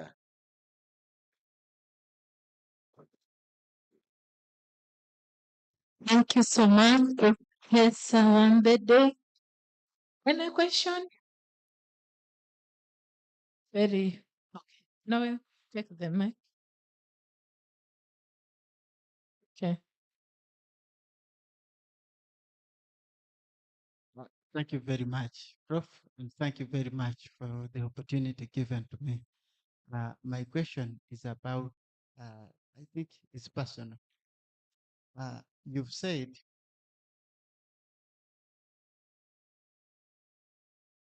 the number of people who are admitted is always high, and the number of those who complete is always less. In case you have found out, you have done research about this scenario, what is the real problem? Because most of us, we are private students, and really we have challenge with that. So now, yes, we need, because we see the university policy is fixed. Orientation is today, but the tuition must be completed on 27 September. So you have to pay 4 million, 3 million, you have 2 weeks time. So how can we be able to do this? Because you seem to put that on pressure at a late time. Then students with disabilities on private, they are supporting themselves. You have to pay school fees and you have to pay 100%.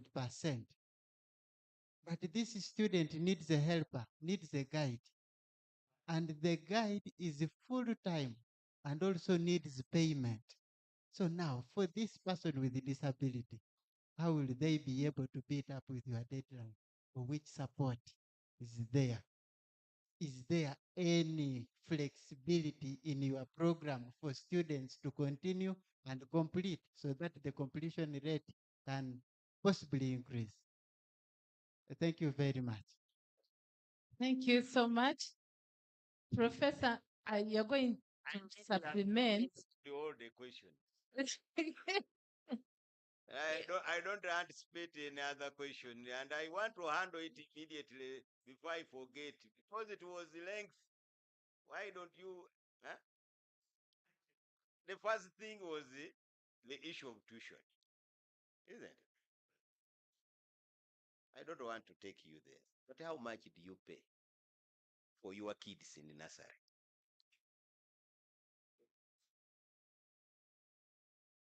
I have 2 kids in the primary. I'm paying 4 million. I'm not rich. I'm not rich. But those are not the only kids of mine. Eh?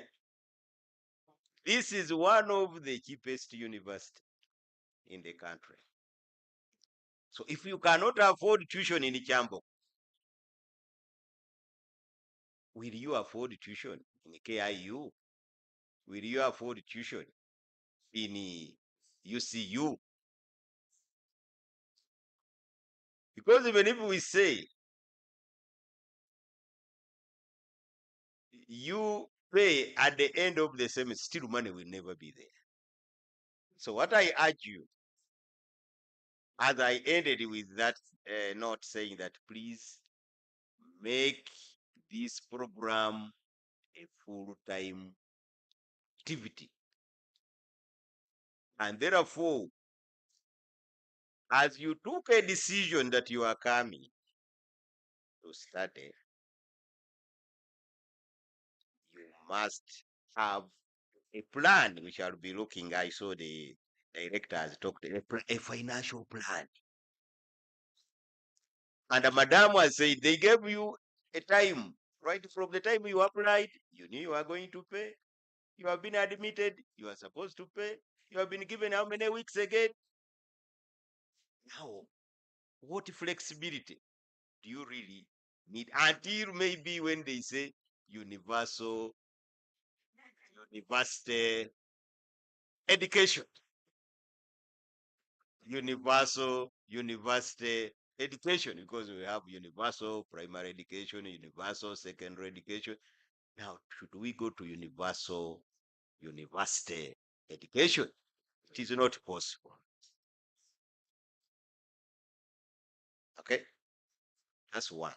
Two, you are talking about time allocation.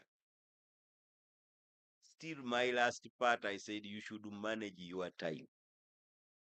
The fact that you have come to study, please, especially this one year. This one we have not been having a challenge. Actually, the question was, why is it that people are overstaying on the program? People study, they do exams. After doing exams, the pressure goes off. Because research, nobody will be telling you to do what? To go to the field. It is you. Maybe if you have a dedicated supervisor who will be calling on you, where are you? Where are you? But since you are far, you can't lie. So the problem of overstaying on the program is solely on the side of the what? The student. Since this postgraduate program started, I've been here, but we have seen that the weakest students are the ones that complete. Yes. Because it is not because you are bright, but because you are dedicated. Such that the supervisor also becomes sympathetic. And I say, please, every time you say, this student is a dedicated student, you want to complete, but once you disappear and they start looking for you, very few people. Because what you should know that the supervision is not paid. That's why most people are overstaying on programs. Nobody say that I've met you for 2 hours, I should be paid. No. It is for part of your job. So when you don't come, then I don't have a job. I will relax. Eh? So I don't know whether I've handled the part of your question. What else you can, what have I left? The special needs.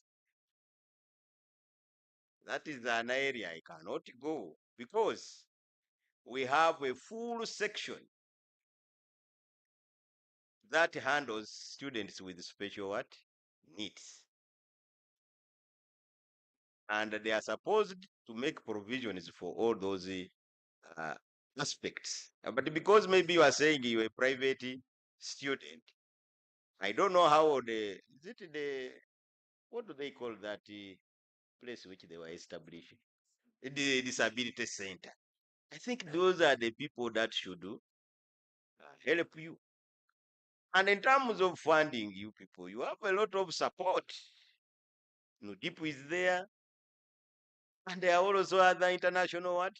Organizations that can help. Eh?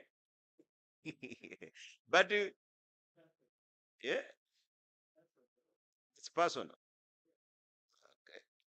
But that one I cannot handle. There should be a disability center that should be where you should report. I don't know whether you have reported those centers to see and present your cases so that they liaise with the directorate of what? Research and graduate training and see where they can help and where they cannot help. Because we are a special university and therefore there must be people with special needs must be catered for somehow, although not accommodating all of them. Some announcement. I forgot to make an important announcement about places of convenience. When you enter that building, on your right, the ladies, on the left, gentlemen, if you feel like to use those places, those are the direction. And I don't want you to get confused. Professor Wambeda is continuing. Our boss, our director, Professor Bosco Bua is not around. We left his presentation with him. So we are combining. Now he has finished his, which is number 9. Now he's going to number 8. Okay. Yeah, more questions again. And these questions are on his presentation. So he still has another presentation. Let us handle this maybe because Okay. when Okay.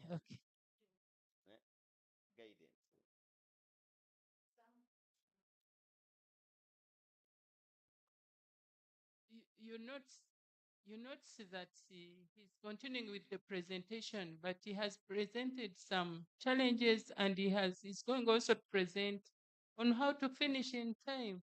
So some of these challenges you want to express now might be answered by the slides that he's going to present. Exactly. I would request that you be patient a bit, maintain your question, and if you see it not answered by the next slide, then you can ask it. Thank you. Yeah, thank you for the guidance, Deputy Director. This is not my presentation. It was supposed to be your director, but he had an engagement, still issues to do with graduate training and research. And he saw mine, his was feeding in mine, and then he requested me to present it. However, it starts with the functions of the graduate, of the directorate of graduate training and research. And there are 8 of them. Those are the functions: providing leadership in review, development of programs, policies, procedures, and the provision of graduate studies. Okay. So that is the first function. If a program is expired or not expired as such, but the term they normally use is expired, they need is reviewing.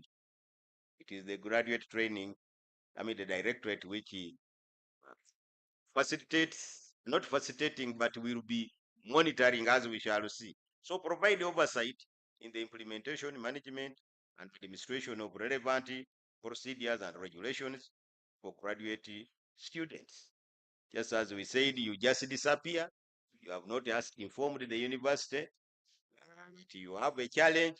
After 2 years, you come back, and then what I will hear, what the director will hear, I've been working with my supervisor. And when you call the supervisor because you have talked to him, you will say, I've been working. And then because he's a friend, you will fail. You fear to tell him you have been dealing with an impersonator. That one is not our student. You start now working. How do you help this student?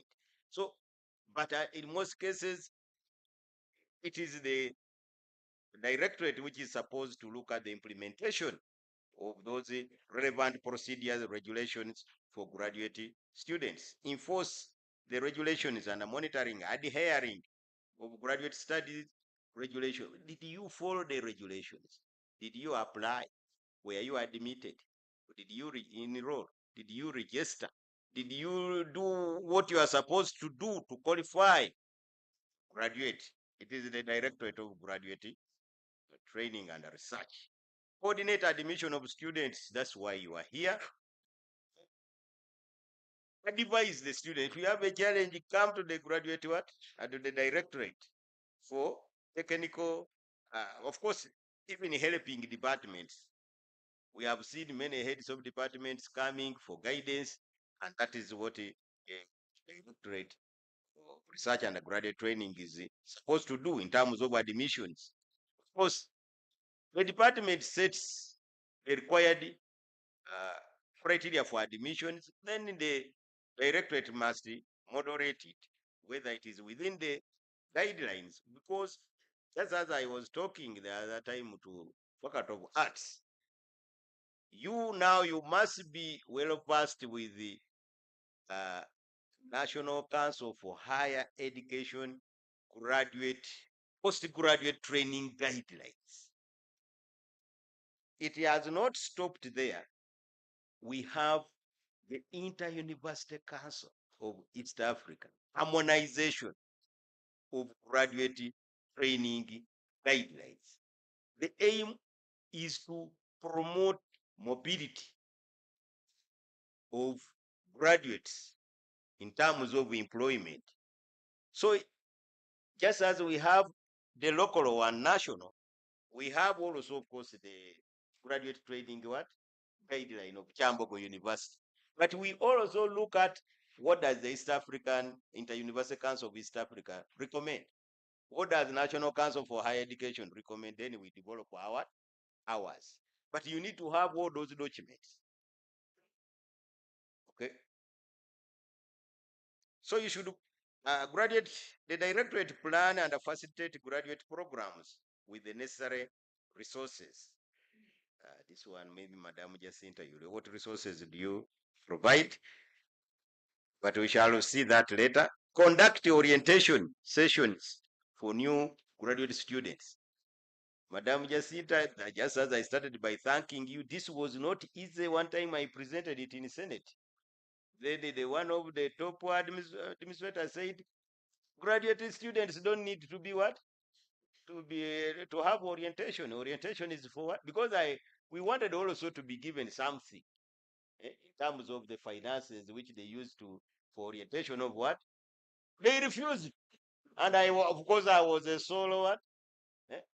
So, and yet, I had seen most of the challenges which we are having because of lack of these what seminars, the orientation which we are having. So, because you had the orientation when you are going for the first degree, they think, you are new here. So, it is good that every year you are having these orientations, and I hope you will continue. Because in those universities where we went to, it is the graduate school must organize, they call it the opening lecture for all. It's on philosophy, of knowledge. So we provide support in graduate program review, curriculum development, and this one has already been mentioned. This is the structure. I don't know what was there. It has the director, the deputy director, deputy academic registrar, senior assistant registrar,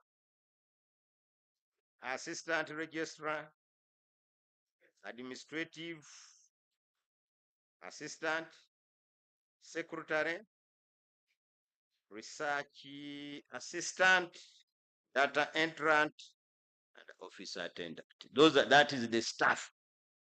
My eyes couldn't see, but however, we have the directorate of research and graduate training, whereby it feeds into the board or the graduate board. All your matters, your results must be discussed by the graduate board. And then, of course, there is another arm of research grants and publication, the award, but mostly to staff. Of course, that is the normal structure. The University Council is the supreme organ which appropriates all the funds. So the fees which you saw was not a mistake. And if it is a mistake, then it was maybe made during printing, but it must have been approved by, there is a minute for that. Then there is Senate, which is academic policy organ, faculties and the schools. Then we have those administrative units whereby we have seen the registrar, the assistant registrar, senior, whatever. Of course, under these faculties and the schools, we have also departments. It is also a structure in graduate training, the first level, having come from the lecturers and the supervisors. Of course, the purpose of graduate training, the primary goal of graduate training is to prepare prominent students for outstanding scholarly or academic and professional achievements by educating them in the skills of a discipline. You have business administration, you are special needs, history. You must have historical skills to write work which is called, which is put there, they will say this one was written by a historian. This one was written by a person in public administration or a person in food and science. So every field has its way of presenting work, and therefore that is what they are going to train you to do. You should have the intellectual and ethical foundation of research. How do you conduct valid research? Not copying, not hiring people to do it for you. How do you conduct an interview which is ethical, not abusing? Okay. Instill in each student the capacity for independent critical judgment. And this is what we have been battling with the whole education system. How critical is your work? Inspiring students to use their knowledge and training for the betterment of society. For example, you have done a PhD, you have produced a dissertation. How does that work where you did from, how is it going to help those people in that area? 10 simple ways to complete graduate program successfully. As I was telling you, you need to investigate what you are getting into. Before you came here, you must have investigated. I want to do a master's in geography. How much does it cost? How long does it take? Well, you might have been very far, but you need to find out. Actually, one time, one of our staff went to Makerere, then another student said, but why did you leave Kyambogo? In Kyambogo, people can graduate.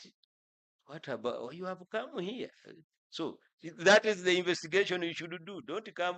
There was also a lady who came and the son was graduating and she was coming to do a master's in geography. And the son told her, last year, there was nobody graduating in geography master. Mama, what are you going to do there? But the mother said, I'm determined. And she came, with all of the difficulties, she was able to complete in 2 years. So you need to investigate in what you are going into. The choice of supervision, but that one will come later. I think after you are, but as they are teaching you, you should look at people who can help you in the area where you have interest. The programs, you looked at the programs, and of course, that's why here we don't have choice. If you applied for mechanical engineer and you reach here, you say you want to do civil engineering, we shall say no. You applied for one program, you had looked at it, you had said, this is what I want. Okay. Although you can see a civil engineer can do water engineering, and actually that is one of another courses. I don't know why engineers want to specialize in masters in water sanitation. finance resources or financial resources are very scarce, especially for graduate training. Some of us were lucky, we got funding, but with the time they have disappeared. Even those NGOs that were helping, they have gone away. It is as if they have built capacity, which is not the case. So, my brother, you talked about the finances.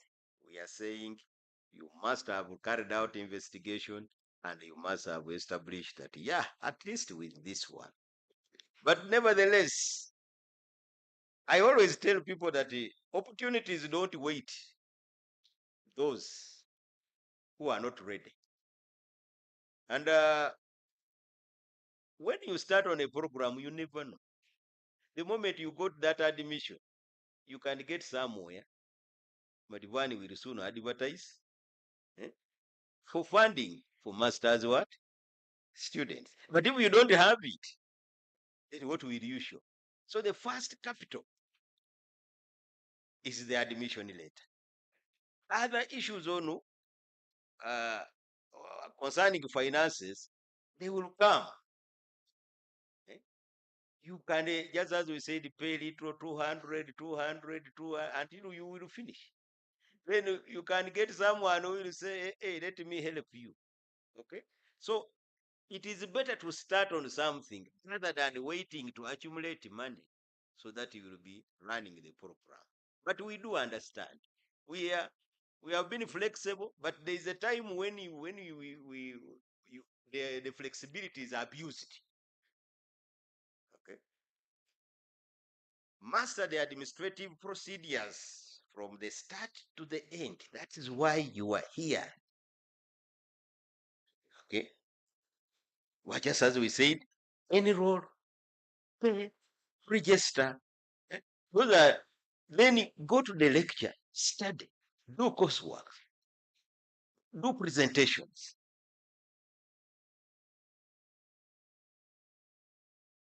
Yeah, take a note of it here. This is the director. If you are required to register by the 8th week, please do so. Otherwise, you will pay the price. That's the director, not me. But I've also warned you that it is a requirement. Language of communication is essential. So please ensure you perfect your oral and written communication skills in the official language. Just as we said, if you have any challenge, put it in writing. That is the only evidence which will save you some time. Okay.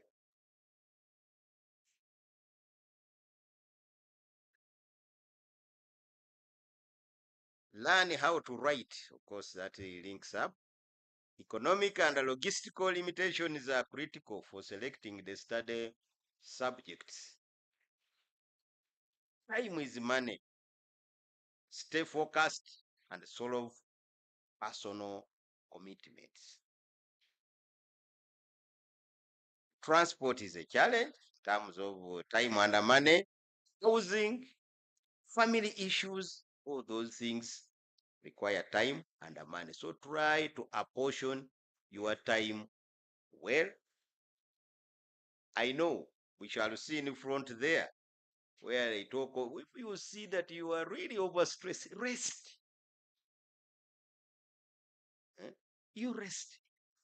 Then you will rejuvenate and come back and do what? Continue. Don't pressurize because you want to finish in 2 years. Yeah, 2 years is the minimum.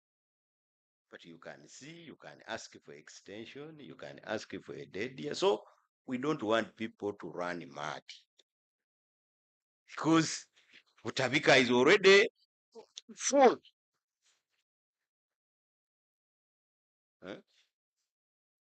So please avoid stress. Stress is one of the dangerous diseases. When I was still strong, I used to laugh at people who say the guy has committed suicide because of stress. Oh, he has developed pressure because I said, how can stress? But I realized stress is a serious disease.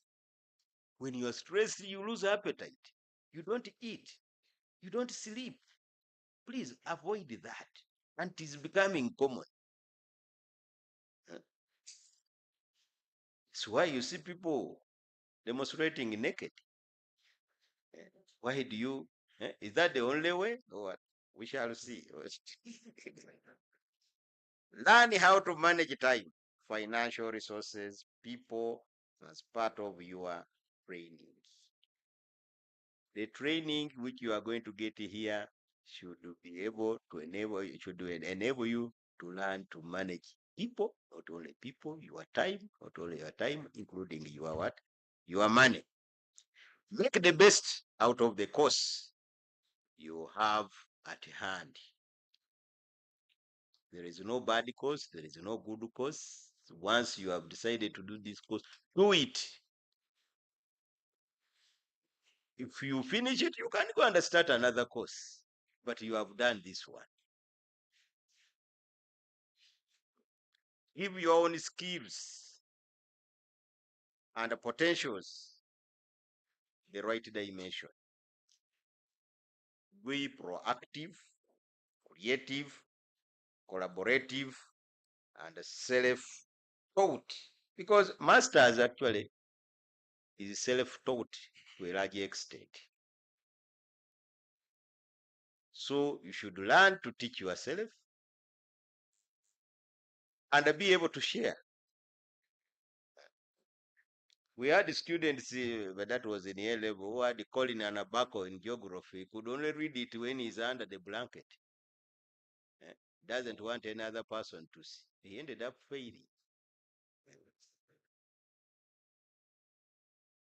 Common stress. Our common stressors for graduate students are time management, academic success, and finances.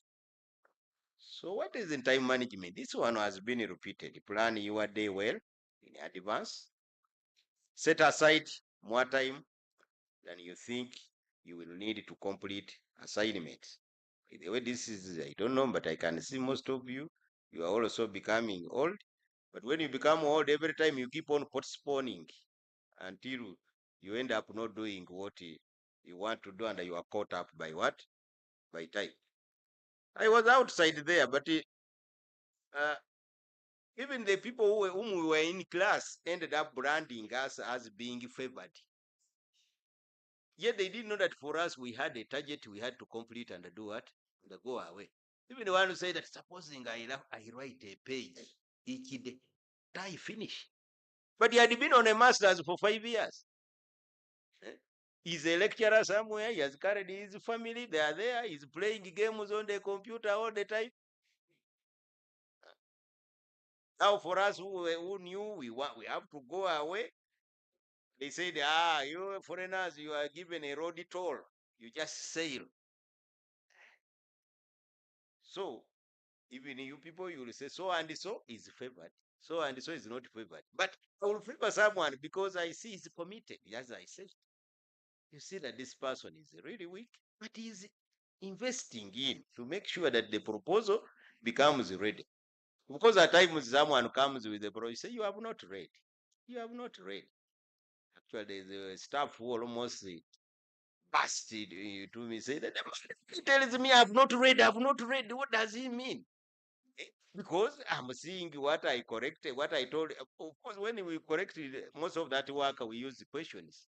What do you mean? What do you mean? Now you have to come and explain to me. But if you are not reading, then you cannot be able to do what? To explain.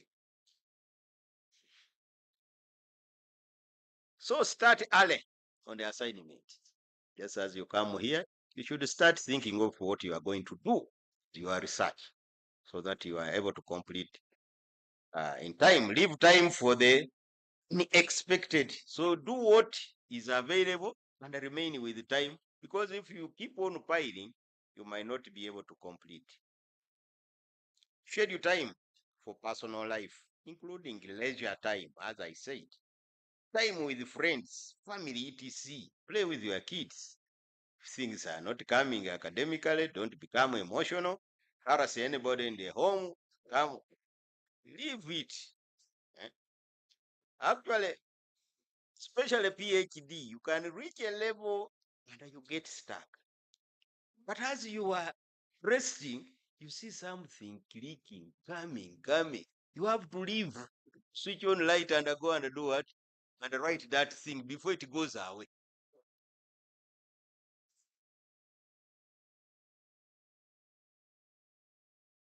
So defend that time from interferences.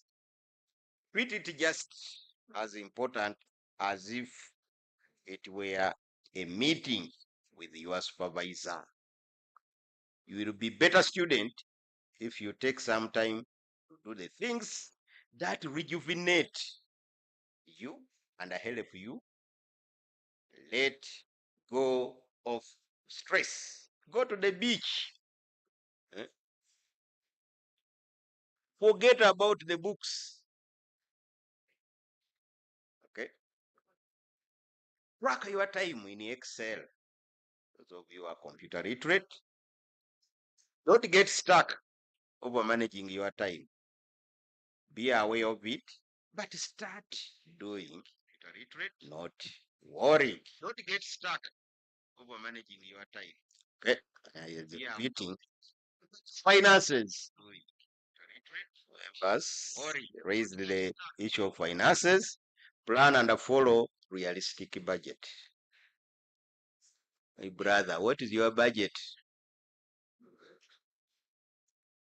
What are your budgets? The guy told me that I'm rich. I'm not rich. Eh? There is what they call the household income, the national income. Eh? All those are on the basis of the budget. So as a household, you have your budget. As a government, the government has its own budget. The local government has its own budget. The university here has its own budget. Okay. So please plan and follow your a realistic budget, make small payments, at least some part of your loan or whatever.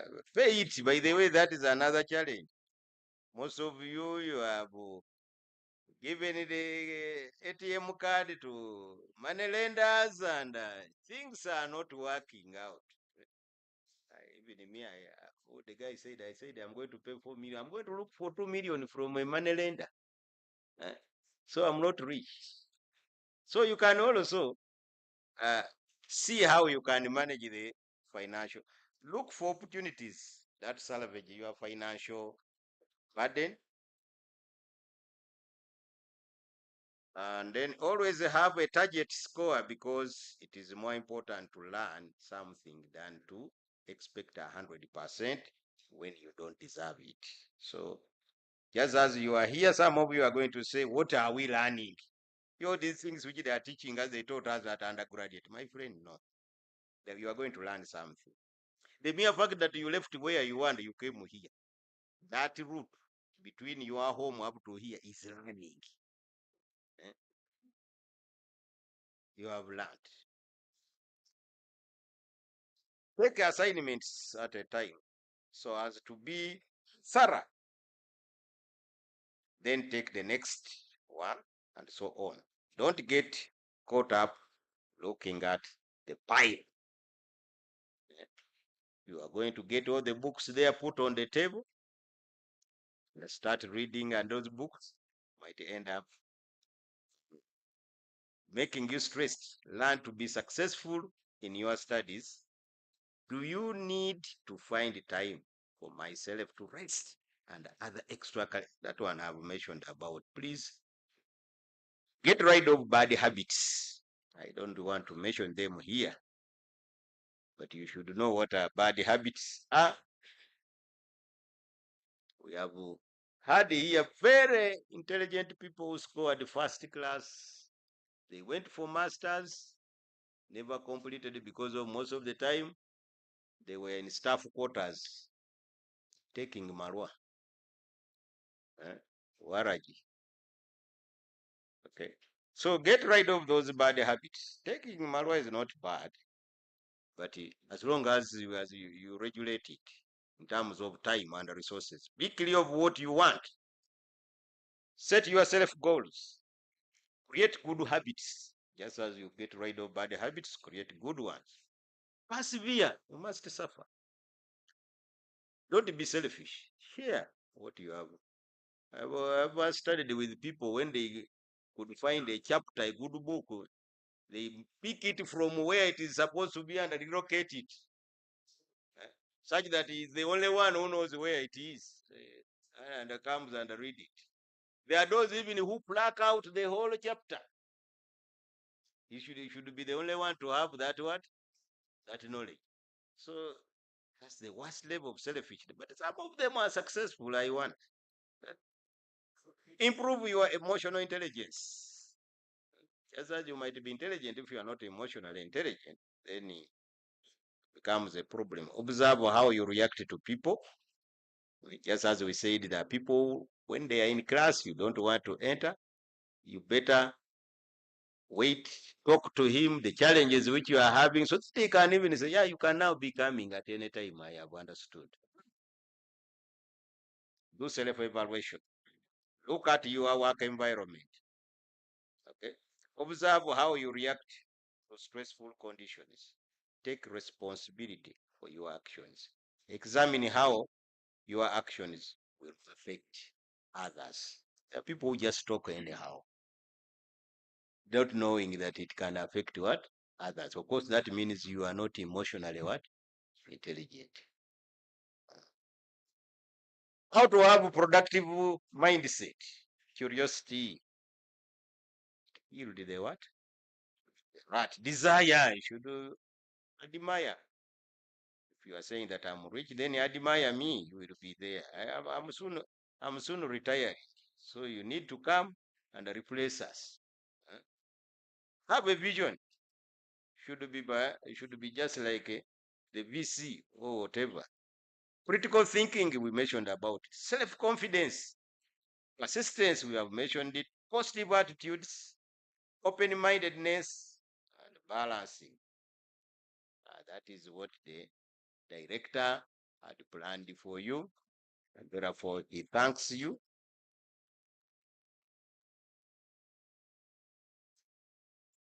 Thank you so much, Professor. I think you'll answer questions of Professor Boer also. Where I can. Yes. Then, in case he fails to answer some of the questions, Professor Boer's office is the room 17 CTF. And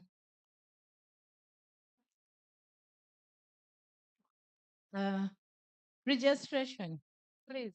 If you have not registered on our papers, put up your hand. It will be brought to you. Noel, take the papers to them, please. And if you are registered and you have registered and you are seated with that paper, please put it up and they pick it. Thank you so much.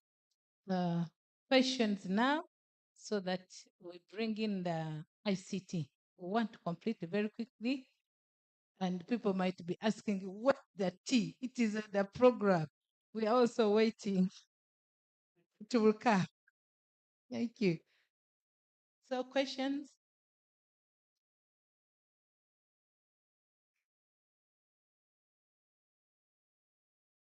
So much. One of the expectations which I had is in regards to our research. I developed expectation from the last meeting we had when the emphasis from the doctors was so much on time, that what makes most students not to graduate is actually the last year research. That's where problems are. And so we advise that the best to do is begin as soon as immediate. And begin from the first year. By the time you go to second year, you have reached somewhere. It's a bit contradicting what the doctor said. You cannot go for research when you have a retake, and we have not even started exams yet. So That's one clarification. Secondly, I would really be glad if in the program there is something in regard to that, like where do we begin from and where do we go? Because some of us are eager to begin it, our research, so that as advice next time, it will become again a burden for us. Thank you so much.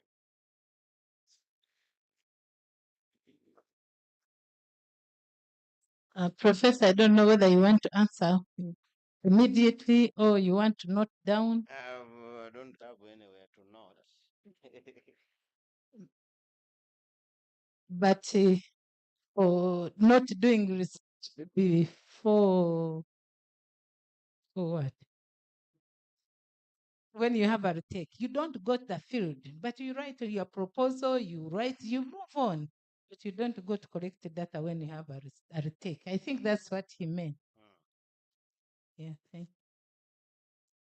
And when the first thing when she stood up, Dr. Singoma, she mentioned something about your topics to settle them now.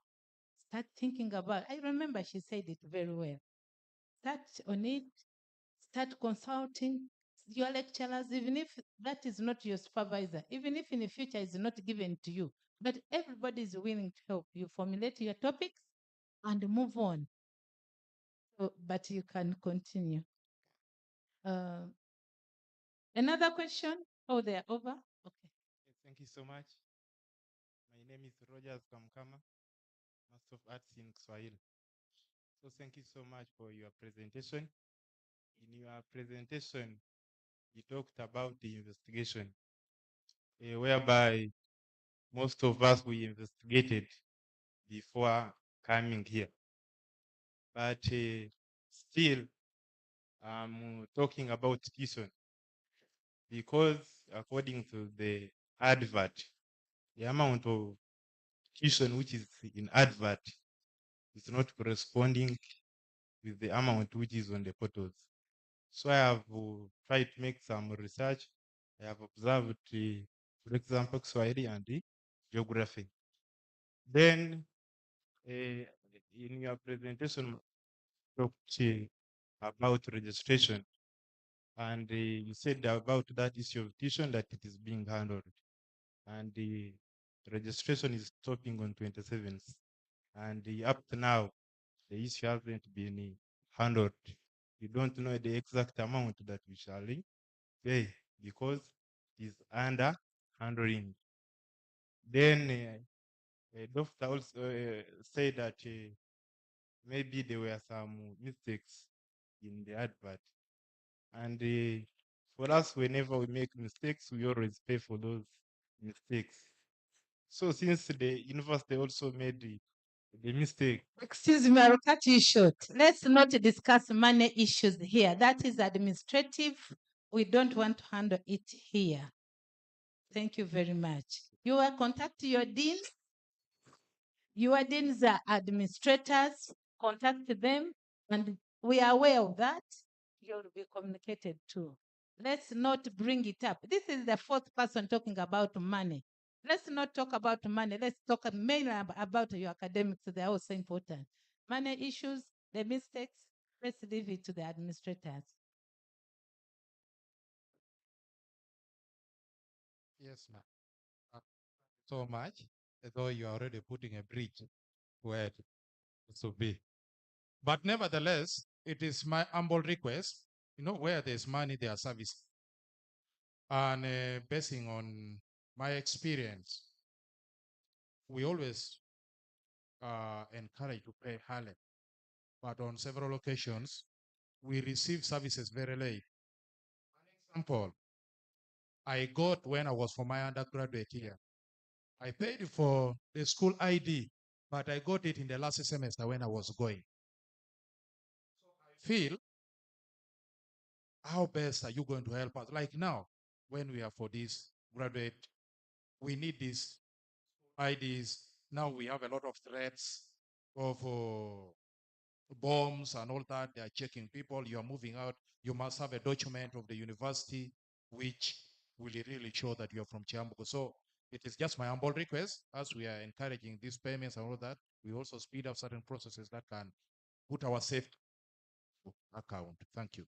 Thank you so much. That one I will answer still. An identity card depends on you. When you register, you upload photo. When you register, we use that information on your portal to process your ID. So it has to be, you must register, you must upload, you must enroll, you must do the best. We shall not process an ID without your photo. That's why it is called an identity card anyway. Then, in the meantime, you have an admission letter, which you must move with. But we are going to process, like I read names for people here, there are others. Those IDs, we are going to produce them. But if you don't do your part, yours will be missing. Do your part and we do ours. Thank you.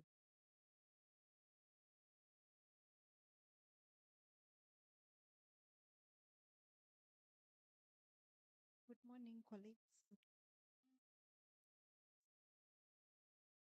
Hearing? Good afternoon. My name.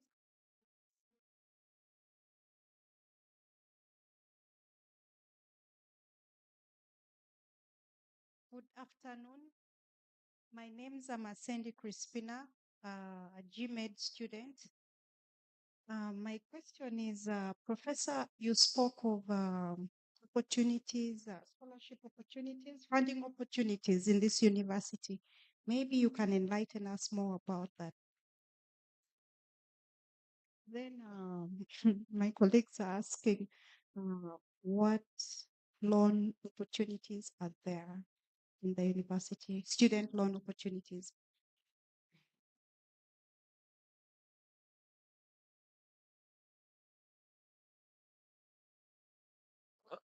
That's okay. I think that's enough. I think we can stop there on the question. Now, the gentleman talking about confusion, there is no confusion. But we are saying, ideally, your program is coursework and research, isn't it? And there is, when you are writing your dissertation, it says as a partial fulfillment of the requirement for the award of what? Of masters. Partial, that means that there is already some work which you have done. Therefore, ideally, you are not supposed to go and collect data before passing the preliminary level. Actually, you are still provisionally, or if it is on your marker sheet, it will say, P what? Mr. Mukisa, you say what? There is no more progress and a provisional what? Probational or provisional. Probational, actually. You're on probation if you have a retake. You are not on normal progress. If you are on normal progress, that is when you should go and do research. However, we are, Madam, the deputy director, guided you that the earlier the better. Just as Madam Jacinta has also emphasized, you can have your topic, share it with the people you think they are capable, because you might have a topic and stay with it when it is not researchable. But if you show it to the lecturer, will say, yeah, this is a good topic, but can't you do it like this? You keep on, because you start with the topic, okay? Before you start writing a proposal, the topic must be shaped. And you keep on shaping as you are writing, okay? So, at least after your first semester, you have, that's why in most programs, research methods are taught in the first what? Semester. So that means in the second semester, you should be able to You should know what to do, such that by the end of the second semester, as when they call for people to present their proposals, you present your work, and if you have no more progress, they allow you to go to the what? To the field. But if you have professional progress, that means you must be around to either receive what you did not pass in the first semester, or stay around and you see what was in the second semester. So in other words, I'm urging you to work hard so that you don't have retakes and continue having normal progress. I don't want to say this, but ideally, we don't expect to have people normal progress at postgraduate level. That's why if I'm marking your paper, I will keep on checking to see whether but the times you find there's nothing you can do. Okay. Second thing, this gentleman raised that issue during the orientation in the faculty, and I thought it had been handled. First of all, we have talked and we have emphasized the communication. Do you know that they communicated to the vice chancellor over that matter? Yet we are saying the issue must start with the department, the faculty, but now it went up, then it was said. And if you ask how many Swahili people have paid so far, is it there when they told people to stand up, those who have paid? So please, you should be within the confines. Otherwise, you will complicate your study or your being here. I'm not threatening.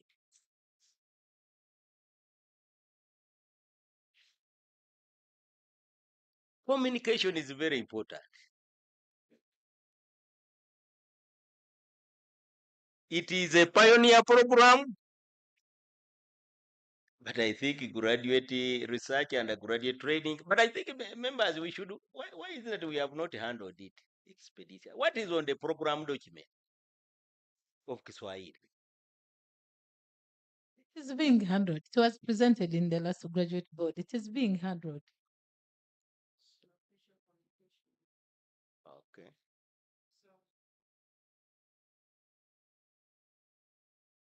Services for versus money paid, I think it was handled.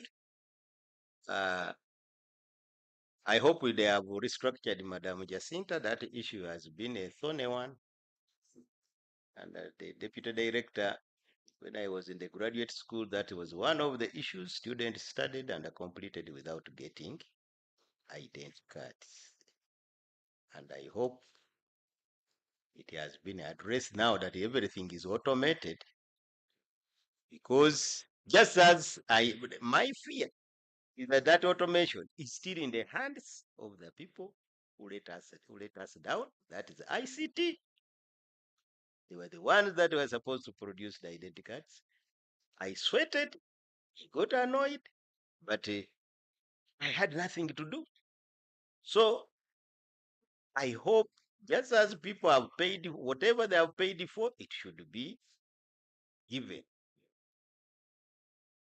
Then Madam Christie, is it Christine?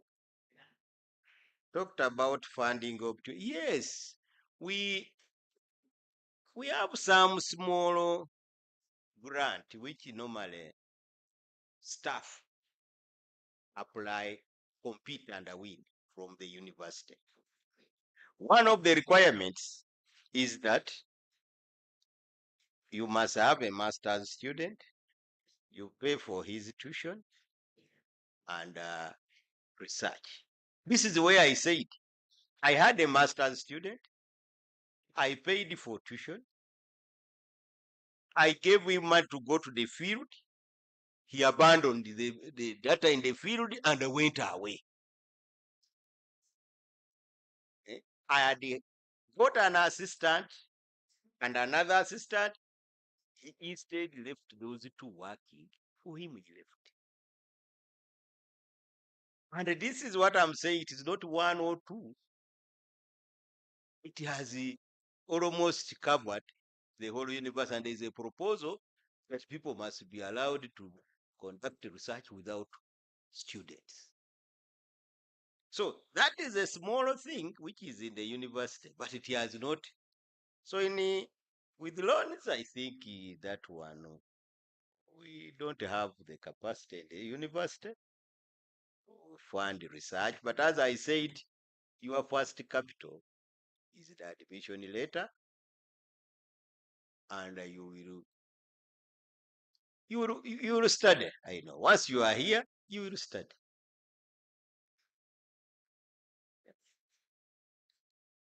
So You are through, I am. Professor? I'm through.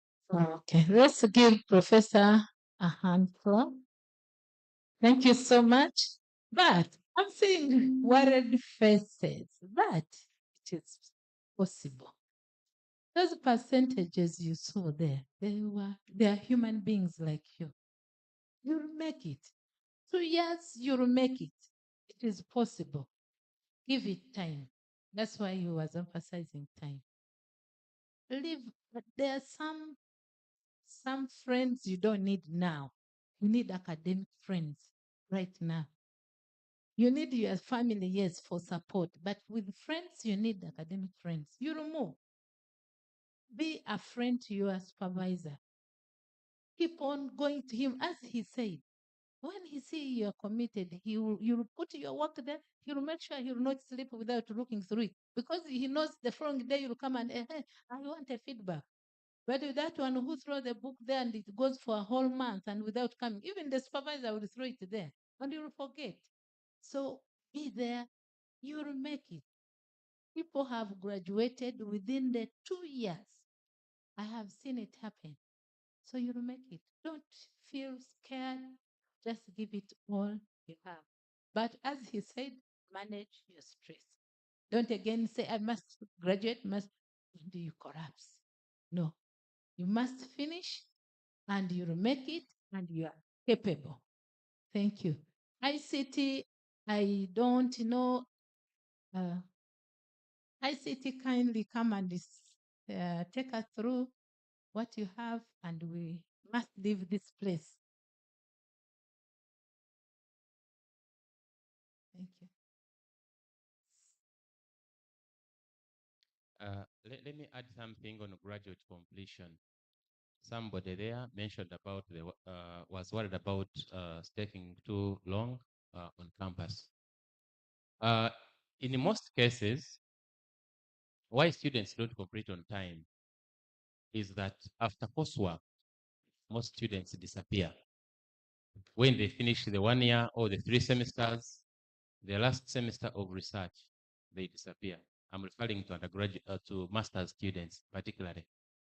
I, for one, I have some students who were with us, who finished coursework from 2019, but some of them, because either they are busy at work and they don't have time to proceed with their research, they normally slow down. So in most cases, it is really, especially when a student is busy at work or is actively engaged in other activities. In most cases, it is really a student. When you have a problem with the supervisors, usually departments will have to change your supervisor so that you get a person where you can progress without problems. In the foreign universities, people go out and complete a master's in 1 year. So even us, as Kyambogo, we are trying to work hard to ensure that the 2 years which we agree that you dedicate here, we are really determined. And for us in the Department of Economics, we are progressing normally. People are finishing in 2 years, but maximum 3. This lady talked about the issue of student loans. What the university offers now, there is a research grants scheme where a graduate student, writes a research proposal with the university lecturers. So there's that scheme where you get part of the tuition, usually for 1 year, so that when that research grant is approved, then you go through. And so this is a competitive research grant. You write with your supervisors, it goes through a selection process. Once it is seen as a good study area, you're selected, and when you win that grant, part of it pays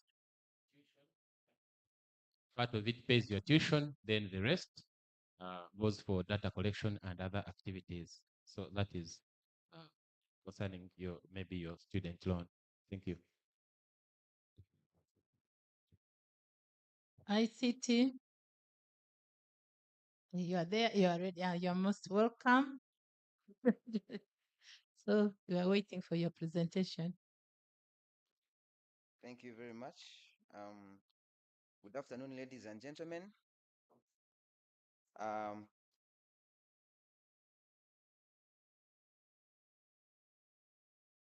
right, standing before you is Johnson Tunamasko. I'm from the Directorate of ICT Services, standing in for the director, who is unable to be with us this morning. I also want to take this opportunity to congratulate all of you for being among the few who were selected and successfully admitted to Kyambogo University. So congratulations upon your admission to the Kyambogo University system. Here I'm talking about the Directorate of ICT Services, and as a directorate, we are charged with the responsibility of deploying ICT infrastructure and services for administration, for teaching, research, learning at the university. And that is our core function and responsibility. Most of us have already interfaced with our systems because all of us were admitted through the online application system. So that is part of the systems that we use in the university. So what are our services? The first one is the online application, which all of us already know about because that's how we are able to apply. We also offer student online services.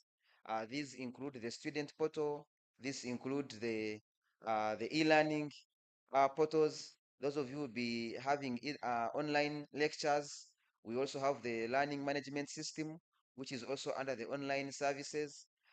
We have other the payment systems. For those of you who will be looking for testimonials, those of you who want to pay for certification, those of you who want to make other payments to the university. So all are the services which fall under the student online services. Then we also have the internet services. We have the internet infrastructure across campus.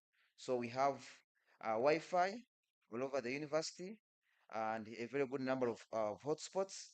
We shall be talking about that in a few. Then we also have the email services, which I highly encourage all of us to know our university emails because they will be playing a very important role through our academic journey at the university, as we shall be going through them in a short while. We also have the help desk services. Here we have a group of ICT support team, which is stationed at our offices, as I will be explaining to you.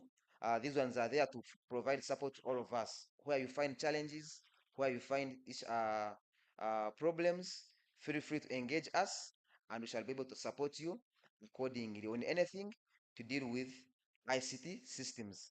Unfortunately, when with this, we normally find challenges whereby because most of the processes of the university are online and are digital, sometimes you get a challenge. Let's say, for example, you have missing marks, and then because you can't find the marks on your portal, then you say you go to ICT, and you say you don't see my marks, please upload my marks. So there are some processes which are online, but they are not directly under ICT. So if you have a challenge with the marks, then that is now an academic registrar issue. but then you can approach that through your departments and your graduate school. Then we also offer ICT training to both students and staff on the various platforms that we normally have within the university. So those are our core services that we offer as the Directorate of ICT. I talked about the help desk services. Um, we have the ICT Support Office 1, which is located at the Faculty of Arts and Humanities. For those of us who are familiar with maybe the east end or side of the university, just behind Stanbic Bank, there is an L-shaped storage building. So that's where the Faculty of Arts and Humanities is located. So on the ground floor, the second door, uh, from down. So it is labeled ICT Office 1. So in case you find any challenges, you can access that office and they will be able to help you. We also have the ICT Support Office 2, which is located at Computer Center, just next to the main building. So most of us who have been at least able to, where we know the Senate building or the main building at that roundabout.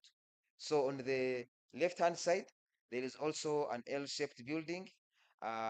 It's called Computer Center.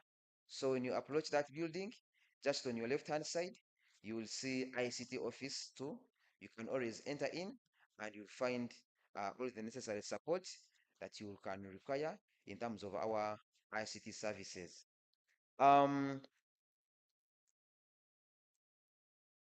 So that is how you can access us.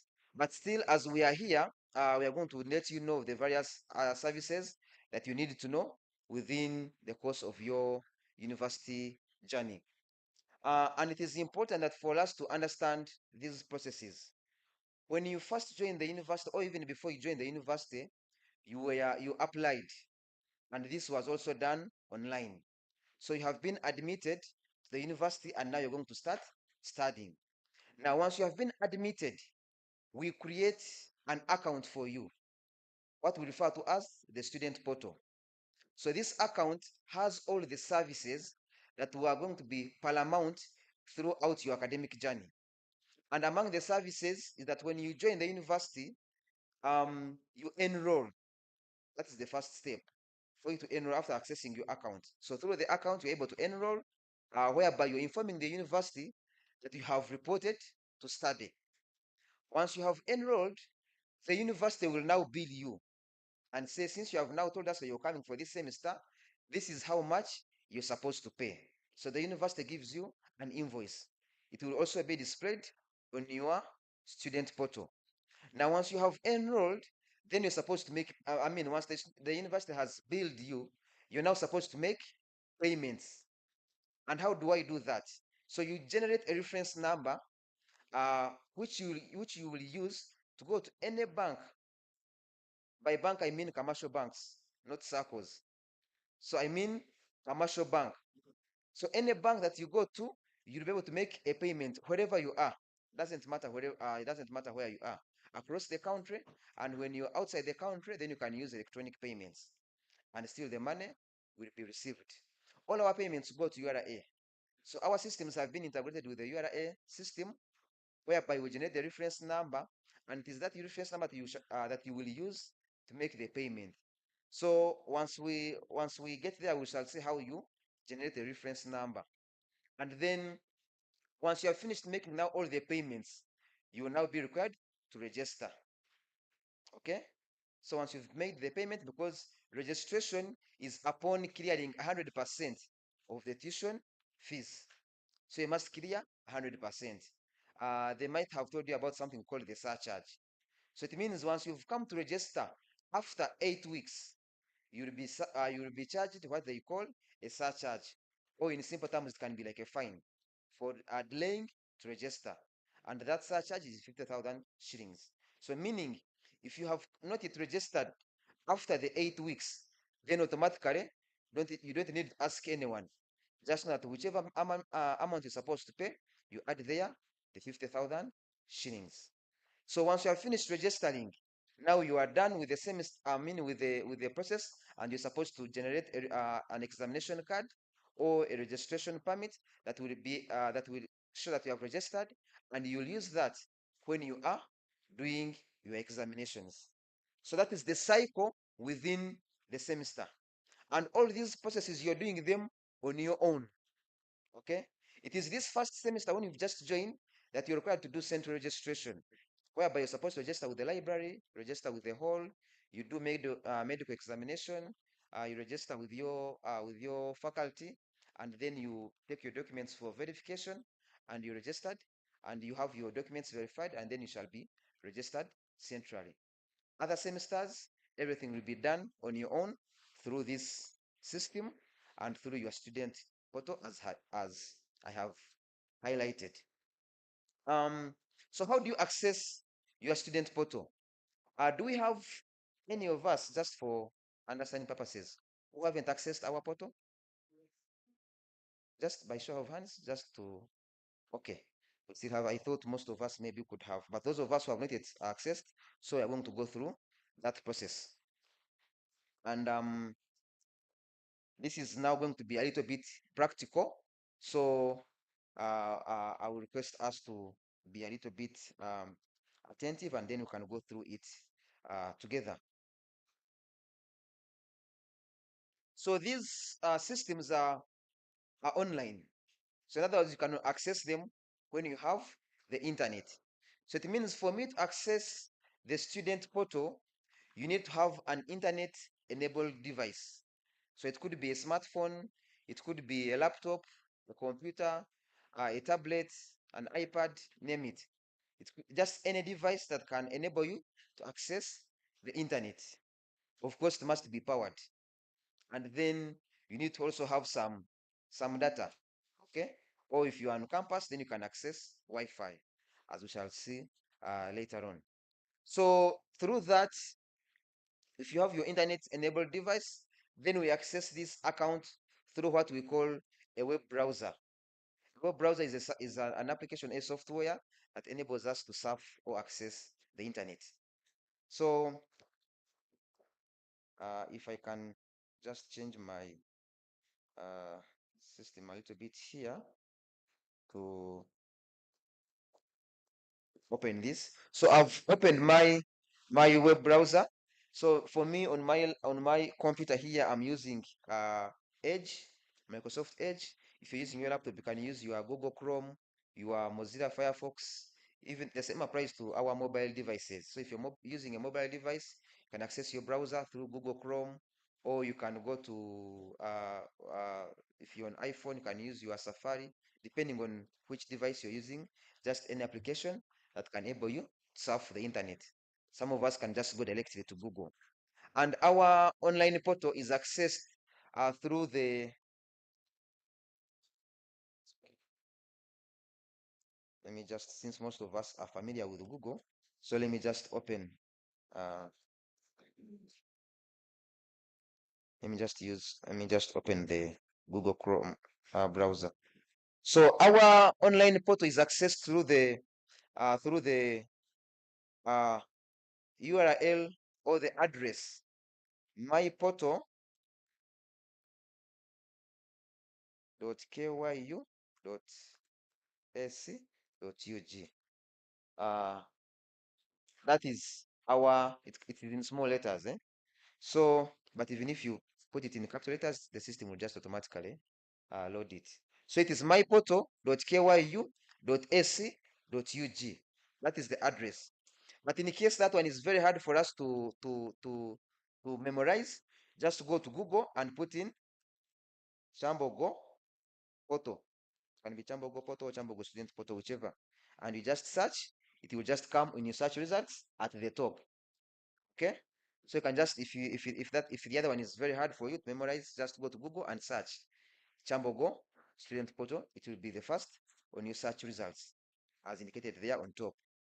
Or you can as well visit our website. Our website is just Kyambogo University, kyu.ac.ug. Those are the various options that we can use. That is our website. Even if you just Google Kyambogo University website, it will just come and it will enable you to access our university website. Now, once you have seen our university website, at just the top right corner, the very first thing you see is online photos. Okay.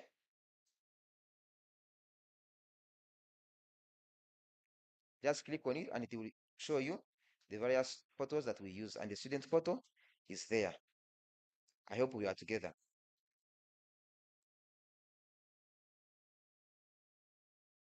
So those are the various methods you can use to access your photo. Are we all there? Okay, so you can just click on it and then it will take you to our photo platform. So as you can see, it is saying Kyambogo University student portal, and it is requesting you to log in into your account. So the moment it takes you there, the first thing it asks for is log into your account, student number, or the reg number. On our admission letters, it is now indicated as admission number. So if you see reg number, don't be confused. It is the same as our admission number, the one with the slashes. And it is also important that we are able to differentiate between the two. So the student number is the one which begins with 2400. They are just numbers, eh? Yes, 24008 something. That is the student number. Then the registration number, if someone says, please give me your registration number, it is 24 stroke. If you are Ugandan, it is U. If you are an international student, it will be indicated as X. Then stroke. Then it gives your program code, depending on the program that you're doing. Then there is a stroke, and then numbers there. Then stroke, and then it can also, that is your registration number or the admission number as indicated in your admission letter. So that is what we are required to use. Now, for us to be able to access this, it says you are required to put in your student number. So for those of you who are on your devices, you can just enter in your student number. For those of us who haven't accessed the system yet, so you can just put in your student number. For those of you who have already accessed, then it should be direct and you just put in the password. But for us who are using it for the first time, then you'll be required to use your student number as the username, and then the password as the username as well. Sorry, use the password is your student number as well. And then when you click sign in, when it is your first time, it will request you to reset your password. But because this the one that I'm using here has already been reset, so that's why they are saying the password is incorrect. But if it is your first time, they request you to reset your password, and then you will just enter your password. So just then they will ask you, please, to reset your password, enter your student number. So you can enter the student number, and then you request for your token. Okay? And then you request for the student token. So the token will be sent on your university email. So that's why I was saying it is important for us to know our university email, as I'm going to show you in a few seconds. So it is on that university email where we shall receive our reset token that we shall use to enter here, and then we set a new password that we shall use to access our systems. Now we have done that because we don't want anyone to access your system. So the only way you can ensure its security is by you using an email which has been given to you by the university. Otherwise, there are also scenarios whereby we are using our personal Gmails, and of which we also don't have access. In case either we have forgotten the passwords or it gets lost, because we have seen those situations before. You have your Gmail, but you don't know the recovery information that on your Gmail, or maybe use the phone number which you no longer have, and then now if someone accesses your email and you no longer remember the password, then you find it becomes very hard for you to access your email account. So it is important, even when you're using your personal email, just make sure you go there and you update that recovery information, because it will help you outside this world. Otherwise, it would be challenging if you lose your email account. to suspicious activity, because we have very many people who are always there for their malicious motives. So that is important. So for us, we have generated we have created an email for you that you shall be able to use to access the university system. And what is that email? So we shall first pause a little bit there, and then we shall be able to come back shortly. I'm just going to show you how we can access our emails.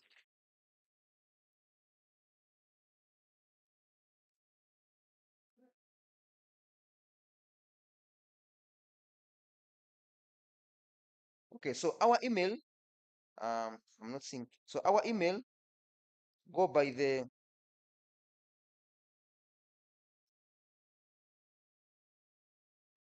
just want to open this.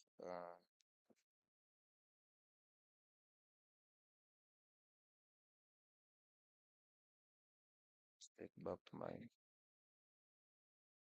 Sorry. Let's go back to our slides and I will show you the email that we are using.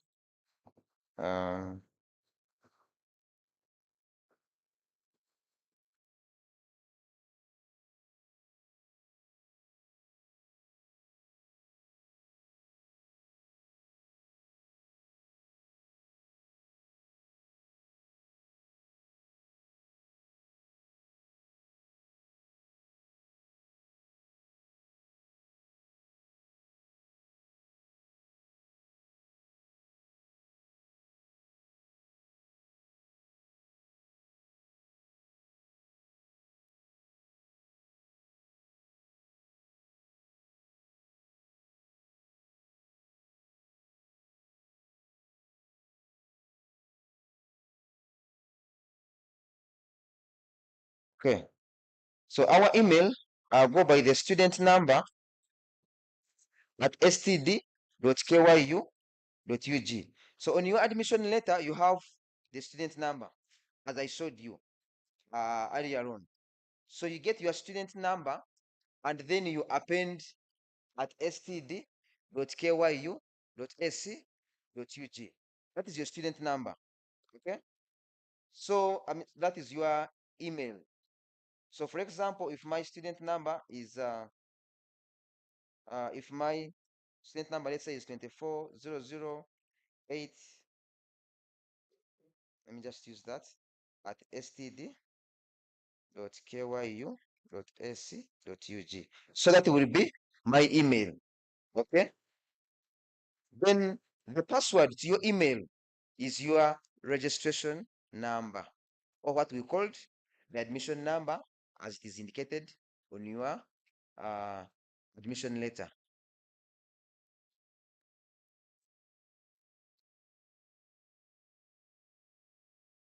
So the password is your registration number, or it is called the admission number, whichever. We normally we still use the term of the registration number. Let me just say admission number. So that is your password, and that one is let's say 24 stroke U. Everything is in capital letters. Remember that. Stroke U stroke maybe GM.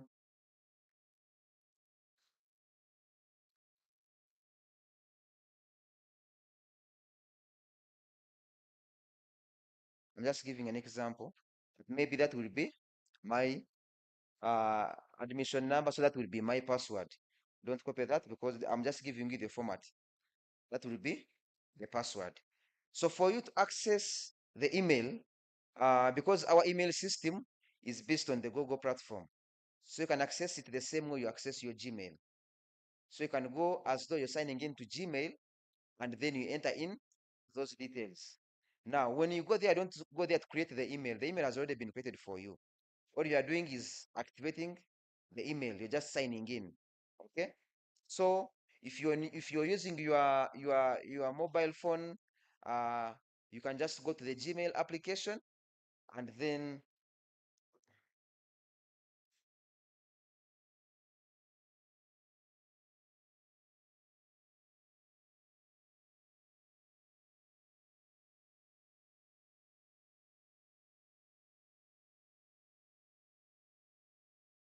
Let's go through this a bit step by step.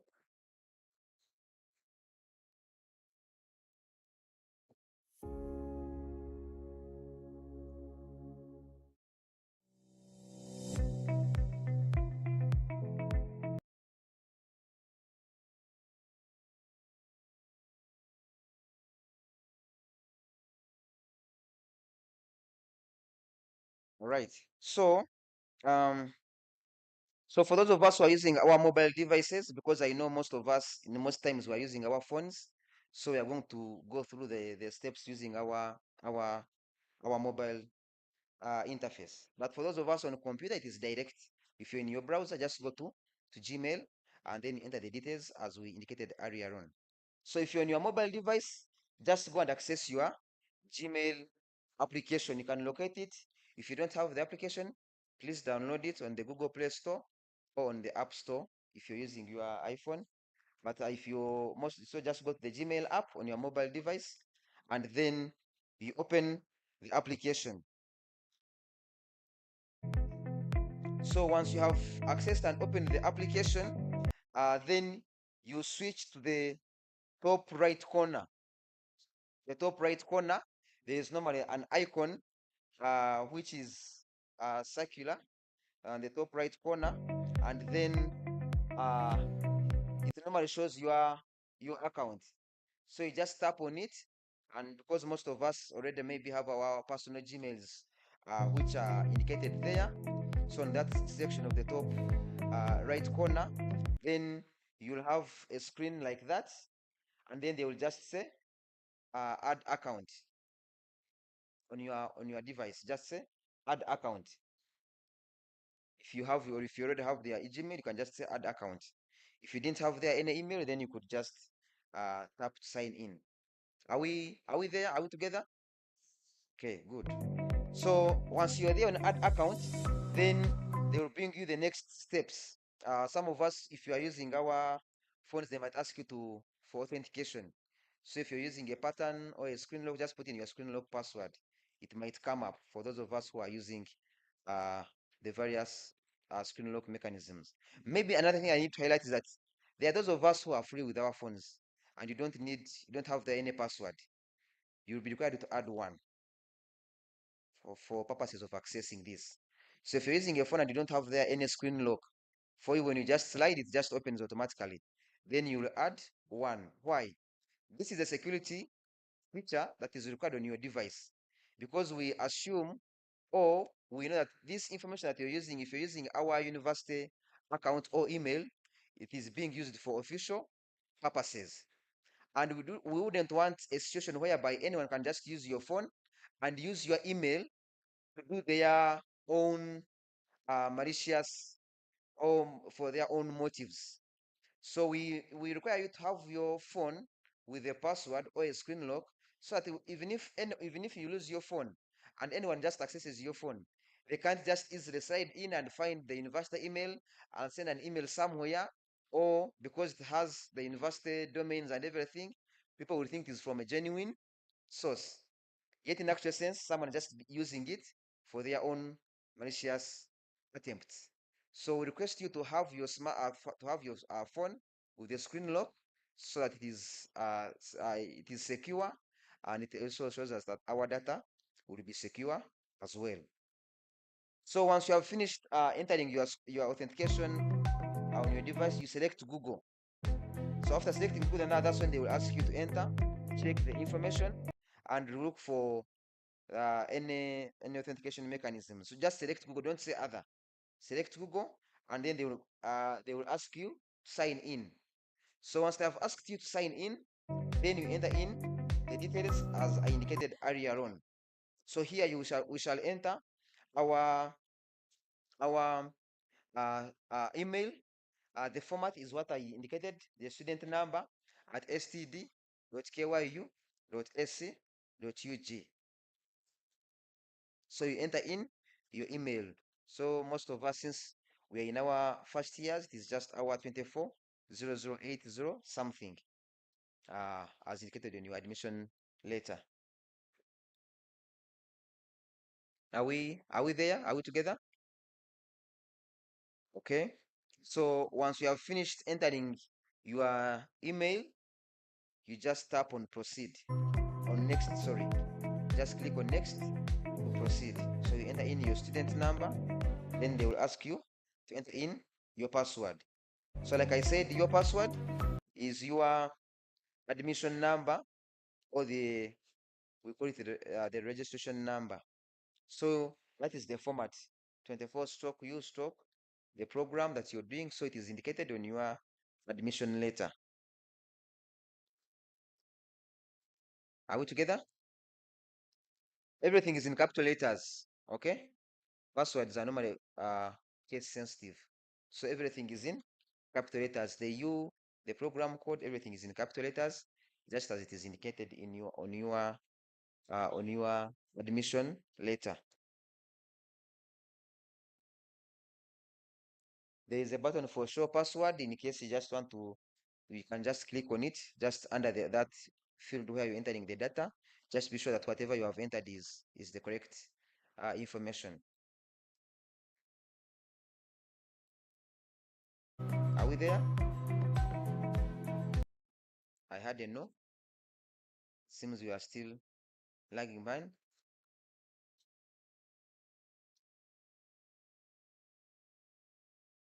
Are we all moving together? Yes, someone is. I'm going to request. I have our support team that is there. They can maybe help us to our ICT team. Maybe Cindy, you can just check on some of these students and find out where their challenges are. Yes, please. Maybe if you could just speak. Yeah, thank you. I'm trying to put in what you say, but my student now, registration number is saying it's too long. It is too long. That's what they're saying. No, it is not too long. If we are together. Yeah, that's what they say.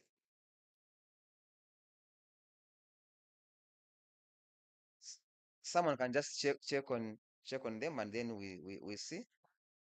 Cindy, there is a hand there. So yes, madam. The password is wrong.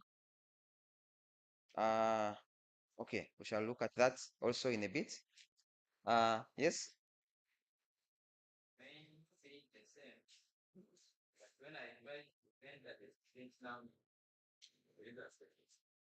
The positive. We are positive. No, we are still on the email, not the portal. I hope you are not confusing the two. Yes, on now here, we're just on the side of the email.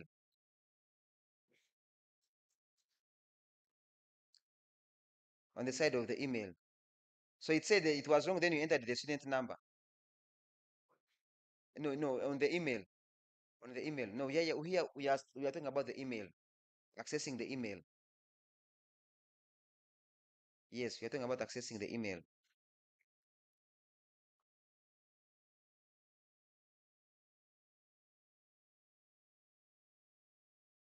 Gentlemen, are you still facing the same challenge? Is it saying it is too long? Hey, okay. Yes, we are on the email, not the portal. On the email. Like I said, we go to our Gmail applications, go to Google, then say add another account, and then you should be able to access.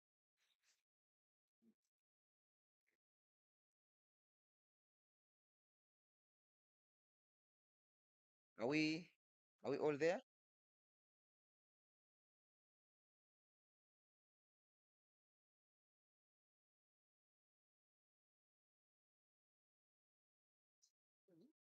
To the student put in their email. And some don't have that extension of the email, so you need to take them to Gmail, then you add that extension. Okay, I think somehow maybe we are confusing the portal and the email. Like I said, for now we are talking about the email. We are talking about the email, not the student portal. We shall come back to the student portal later on. For now, we need to access the email, because the email will enable us to access the portal. It will enable us to access the internet, the Wi-Fi, and it will also be it will also help you in accessing the library services. So that's why I'm emphasizing the email, because we shall be able to use it in a number of occasions. So the email is important, and also when you've started studying, maybe courseworks, interacting with your supervisors, most of that interaction will be done through the email. So it is important that we as well get to know how to access the email. Like I said, the email is accessible through Gmail. Okay. So if you are on your phone, please go to the Gmail application. Like I showed you, go to the Gmail application, and once you've accessed the Gmail application, you go to that top right corner to add an account. So you just tap on that icon. It will bring you an interface like that, where they will request you to. So you select add an account. Once you've accessed that, then on the next steps is that you will tap on that, and then they will ask you the service. Then you say Google, just Google it is number one at the top, and then you can just enter in your screen log if you don't have any, and then it will take us on that screen where we shall be required to enter the email. Like I've told you, the email is your student number at std.kyu.ac.ug. So that is how the email is structured. I hope we are at par. Then once you have entered now your email, then you can proceed, and then they will request you to enter in your password. The password is our registration number or the admission number. Everything is in capital letters, as you can see on my screen.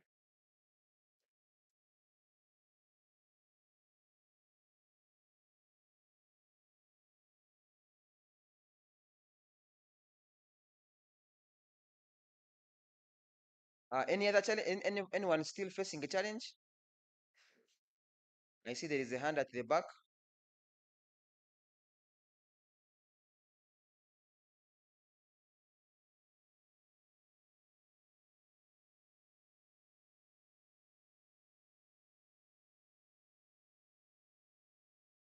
So once you have entered in your password, then you can just click next to proceed, and then you will see a very long message where you will need to scroll down, and then you need to agree to the terms and services of the Gmail or of the Google service. So you can read and say I understand, even when you've not read through, because you have to understand for you to proceed. Then you click, after clicking on I understand, you click on I agree, and then the system will take you now there to the email. So you have successfully logged in to the email.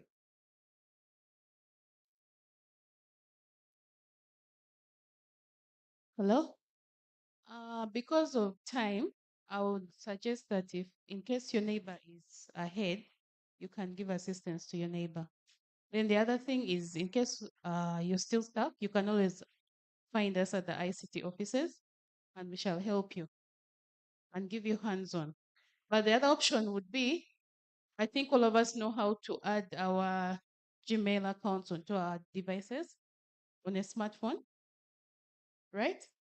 So where you see your profile picture, you can tap on that and add your KYU student email to your phone. Then you put in your default password as your registration number. I think we all know our emails, right? Our student emails. Then you go to the option where it says add another account. When you click on that option, it will ask you for your student email. You put your student number with the extension at std.kyu.ug.sc.ug. Then you put in your default password as your registration numbers. Your registration number is your admission letter. So let's take note of that so that we can move on and save time. Thank you. Thank you for that. So once you've gone through those steps and processes, you will have successfully accessed your student email, the KYU student email. Now, like I told you earlier on, that is where now the code, that's where the code will be sent on your email. But in case the code delays to come or it does not come, because normally it is sent on the email and goes to the spam folder. For those of us who are familiar with our emails, you know there is a spam folder. At least most of us should be a little bit familiar with that. When you click on your phone, on the right where you see those lines, you tap on it, they will see something like spam. Then when you access that, then to be able to take you to the spam folder, whereby you can be able to access and see the email. But in case it does not come, then please feel free to access us on any of our ICT support offices, like I had indicated to you earlier on. The first one is at Faculty of Arts and Humanities building, just behind Stanbic Bank. And then the next one is next to the main building in front of the roundabout at Computer Center. So you can visit, and then we shall be able to assist you accordingly. So from there, once you have accessed the university email, then just those of us if you have multiple emails, you can always just go to that top right corner and then you can switch between the accounts on your device. So I hope we are all together on the side of the email. In case you found challenges, still you can always access us even after here. So if I take you back a little bit to the student portal, as we had indicated earlier on,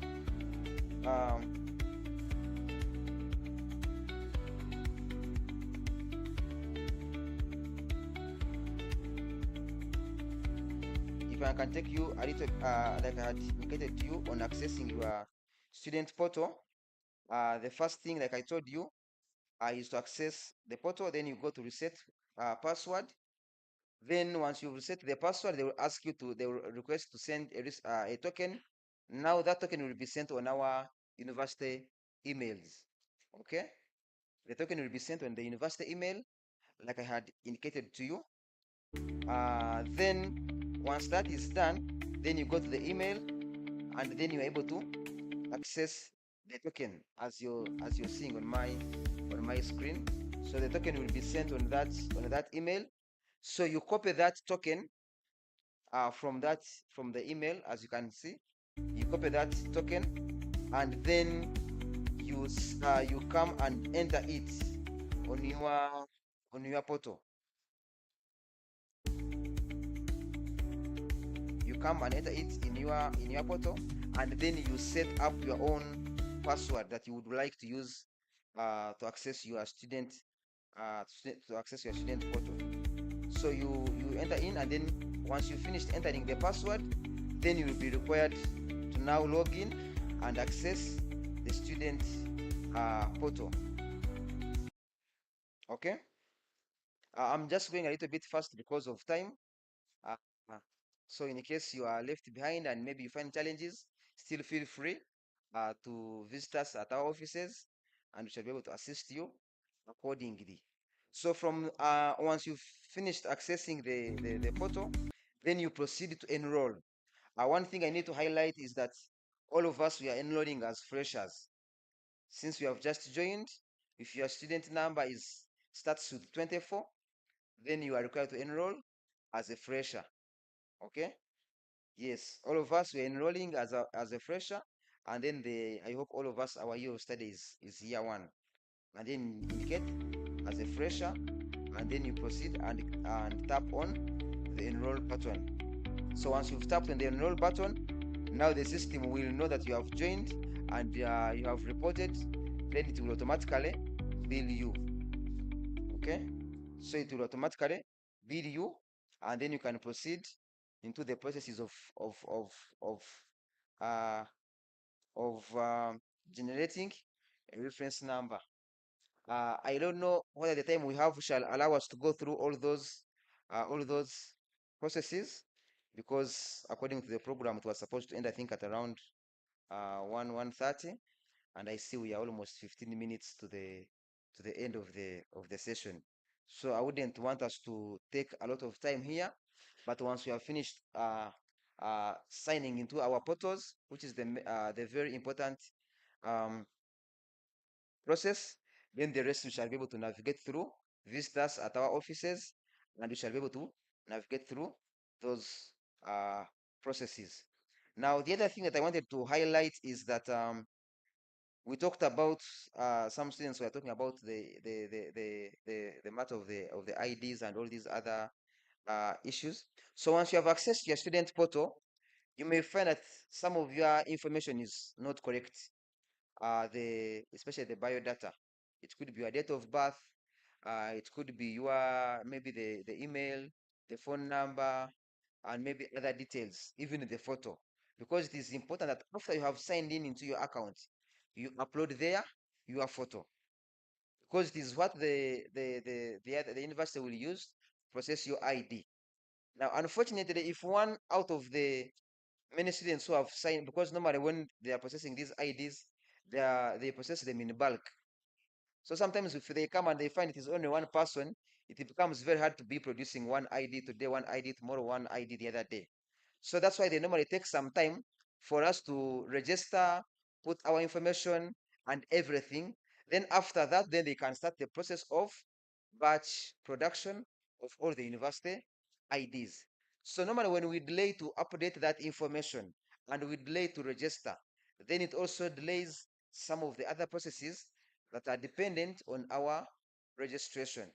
So if we can be able to do this promptly and in time, then it will also enable them produce the IDs and all these other processes in time. So how do you do that? Unfortunately, the photo and the other biodata, like the date of birth, you can't add them on your own. So it is now on the staff side, and maybe us as ICT to help you upload that information, or even with your registrars. So once you've once you've accessed your portal and you want to add your IDs, so we have put up a photo upload process whereby you will ask you to go and at any studio and take a high quality passport photo. And for a passport photo, it is not like our portraits that we use in our offices, or on our social medias. So the passport must be straight. Your eyes must be facing the camera, with your both ears visible, and with a white background, as you can see from our sample there that we have shown you. So you can take that photo from a studio, then you can request them to give you the soft copy.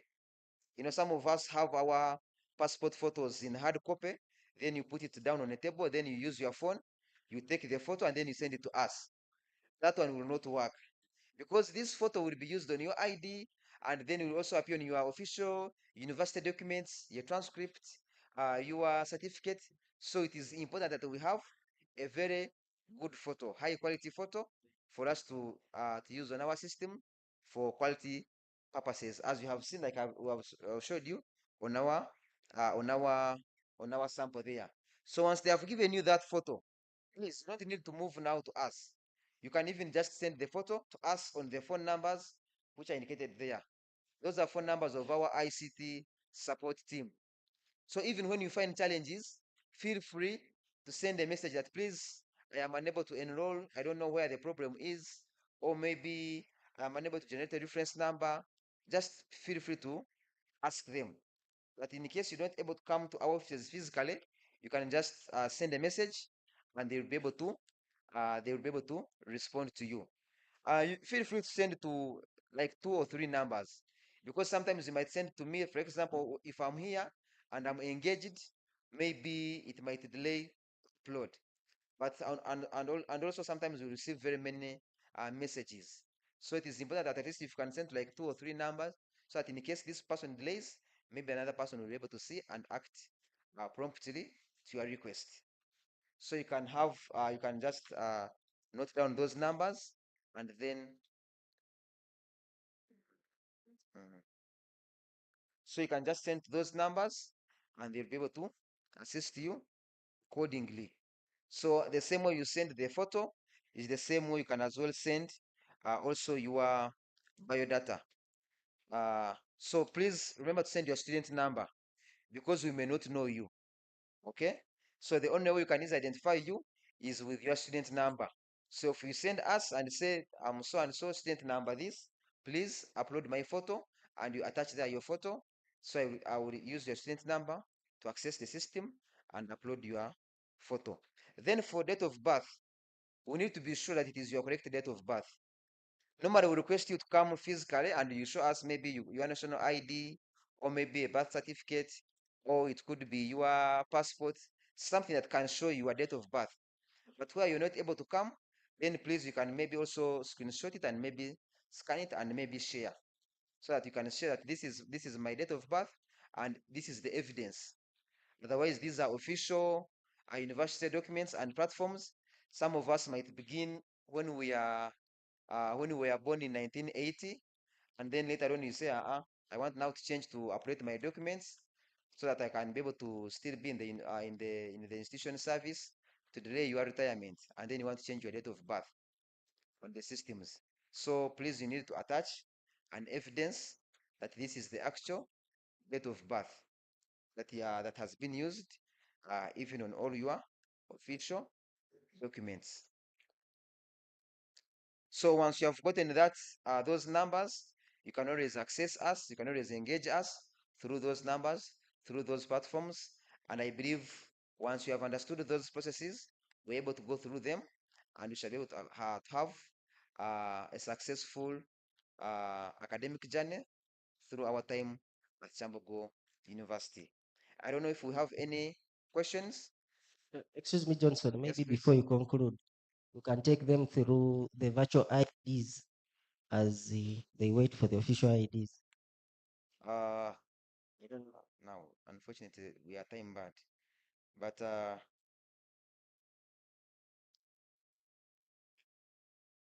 but we have a platform which has the virtual identity cards, whereby if someone maybe wants to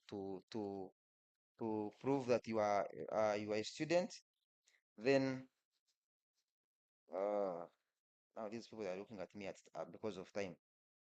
But since they have requested me, maybe if you could allow me just a few minutes, maybe to show them. Okay, so still, if you access, like I told you, that most of all our systems are online, and they are accessible through a web browser. Okay, so you can access any web browser of your choice on your mobile device or on your whichever device you're using. And for this one, we shall go to documents.kyu.ac.ug. So it is documents.kyu.ac.ug,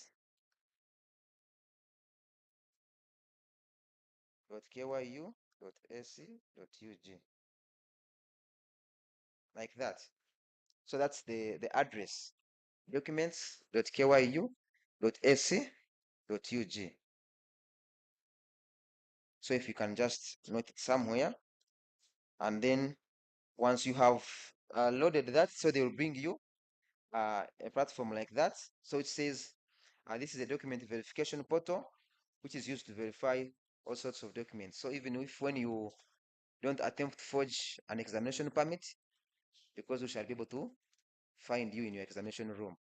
So it is advisable that you get. So as you can see, then you come here on the right hand side, or if you're using on the phone, just scroll down and you just click on use student number. Just click on use student number, and then you click there. Then it will ask you to enter in your student number. For example, let me just pick this student number from here, and I enter it in there. So you enter there your student number. Let me.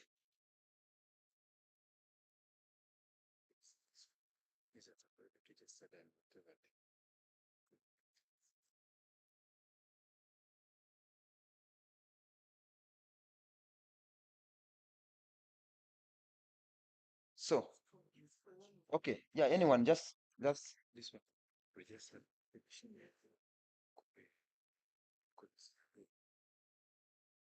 Okay, so let's just use this. I have here the registration number, so I hope is okay. So you can just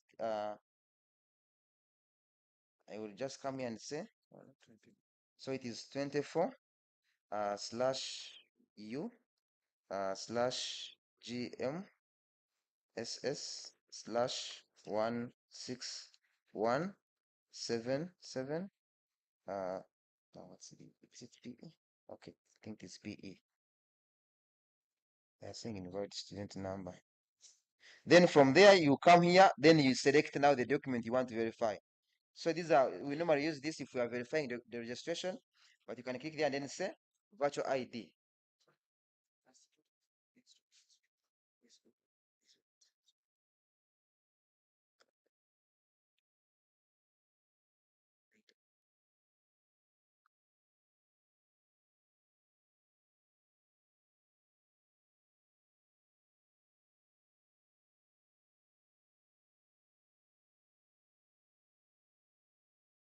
Okay. So we had issues. Now we had to use the student number. So as you can see now, that is the ID of that student. So when you enter there your student number, and then you select virtual ID, so it will show you that is the ID for the student. So in case you just need to verify, you can look at it from there. So you can even click here and say flip ID, and it'll show you the backside of the ID. Sorry? Anybody who is successful? Oh, that's good. You'll teach others. Okay, so that's how you can find like we have told in case now good enough for him has already even uploaded the photo. So in case you didn't have a photo, then it will be blank. So if you can easily update these documents as soon as possible, then it will enable even the other officers to generate your IDs promptly. For the gentleman who was asking about delay of generating of IDs. So the same applies to these other processes. If they are checking for registration process, they will say that this student has finished registering and is being not demanded any money, anything. So, but otherwise, if you have not done anything, even the permit will be indicated there. For those who have already finished, the examination permit is there. So that is how we're able to verify your documents. And then later on, then these other documents, the transcripts and everything will be added there. So that even those who are going for your employers and you put your student number, they'll be able to see that this student finished from Kyambogo University and the document is valid, or the details that you've submitted, if it is from NASA, then they will also be able to act up accordingly. Any other question that you would like to ask? Because we already time bad. Yes, I will pick like 2 and then we can end. Now, the internet and Wi-Fi connections, you've gotten your student number, your student email and the password to the email. Okay? So we shall use that to access the EduRoam Wi-Fi network. Okay? So the EduRoam Wi-Fi network is accessible anywhere along within campus and also some selected hotspots across the country. Even when you are outside the country in various academic institutions, as long as you find EduRoam network, please feel free to connect. The procedure to connect to EduRoam, if you can use your on your mobile device, I thought I would. Johnson, all the resources for connecting to EduRoam have been sent on your student's email. If you've activated your email, you will find those resources there. How to activate, how to connect to EduRoam, all those resources are there. Yeah, for those of you who have been able to sign into the emails, you should find those resources there because we sent all the user guides for Wi-Fi, for the student portals, and other access services. Any other question? Yes, we have a question here.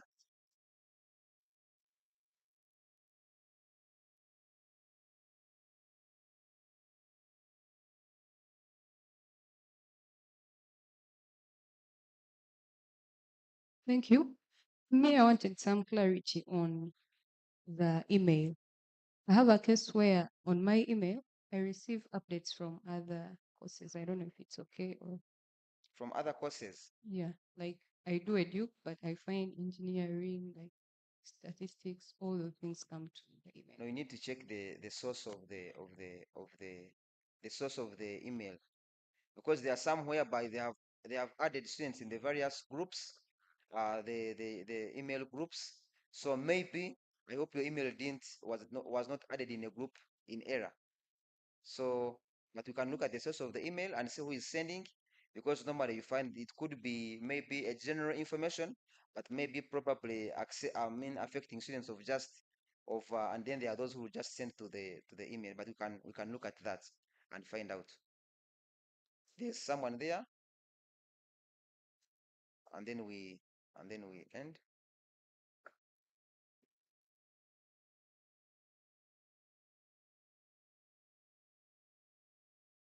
Okay, thank you very much. Now, my question is, we have virtual IDs, and you are IT people, you know, someone who has the capacity like me, to get that ID and print it out. Can he use it in that nature? You can use it at your own risk. Some clarification. Students who are eligible to get IEDs are students who are fully registered. So if you go and you print the virtual ID, a virtual ID is just for emergency in case you are they get someone asks you to identify yourself. It can help you out, but it's not your mandate to print the ID. It is the mandate of the academic registrar. Print the IDs. Thank you.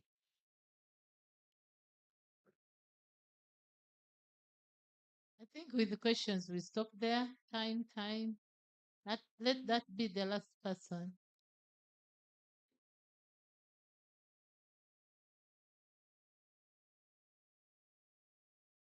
Good afternoon, everyone. My name is Sharon Atuhaire.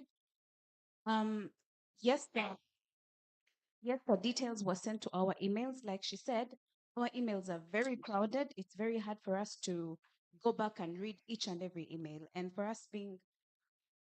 for research being our key in masters and PhD, I think it is very important that he also takes us through the access to the internet. But also the last I knew was that it's not accessible to Apple devices. And now I'm asking whether it's open now. And if not, is there an alternative? Thank you. We are going to resend those user guides, and that has been taken care of through the Get EduRoam app. Okay, so for those of you, if you've said that those of you who have the capacity, just go on your mobile device, download what we call a Get EduRoam app, just install it, search for the institution. It is Kyambogo. Use your email, as we have indicated, the email and then the password, and then configure, and you'll be able to access EduRoam Wi-Fi. The steps have been, we are going to resend them on your emails if they are clouded and you can't find it, but still with our error and edge, you can just search. Even if they are very much crowded, you can just search for student email, and then you'll see the emails which were sent within that with that subject. So colleagues, like I said, we have shared with you our contacts. Please feel free to engage us, and we shall support you accordingly.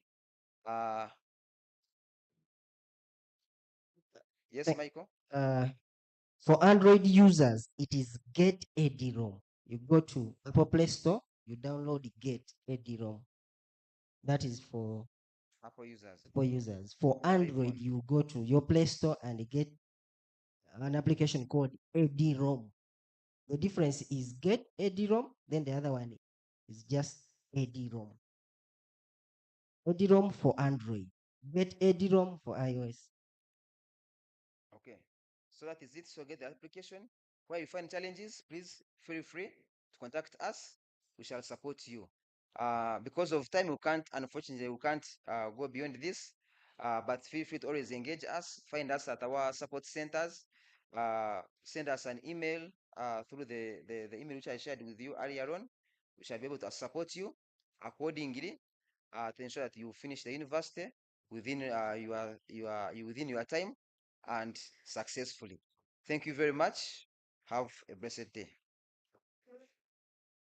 Thank you so much, Director ICT. He deserves a clap. Thank you. Now, we are on number 9.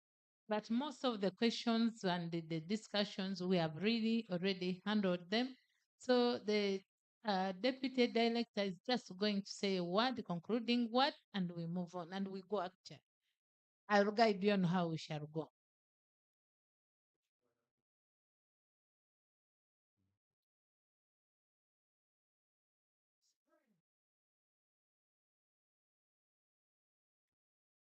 Students, are you still there? Thank you very much, ICT. They deserve a big clap. Let us also appreciate all the presenters and the student community which has kept here up to this time for ourselves. I believe you all agree with me. There has been a lot to learn, isn't it?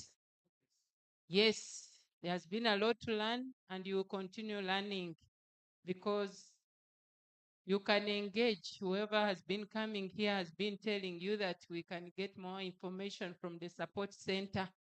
So there is a lot to learn. You have come to Kyambogo to learn and be willing to learn and be willing to make a name that you finish in time. It is possible.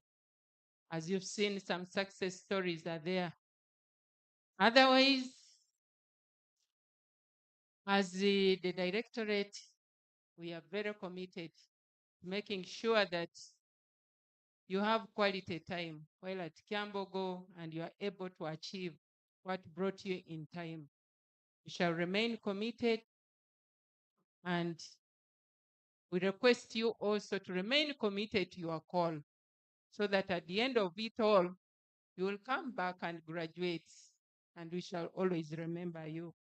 Thank you very, very much.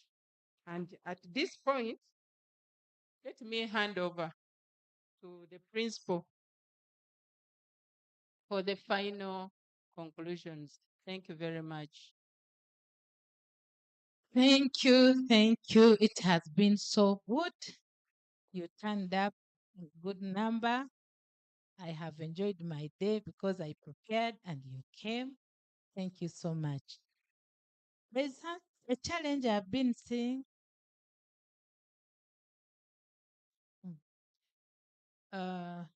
One thing I have seen in a challenge I've seen in the process of registering you students. In the presentation of your documents, listen to this carefully.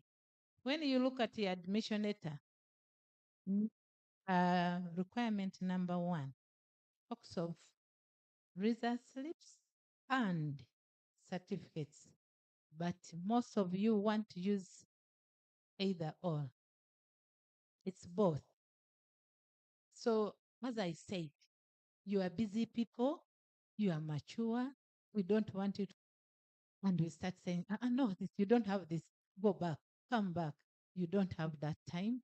And we also feel bad to tell a person like, people like you, no, come tomorrow because you don't have enough, all the documents.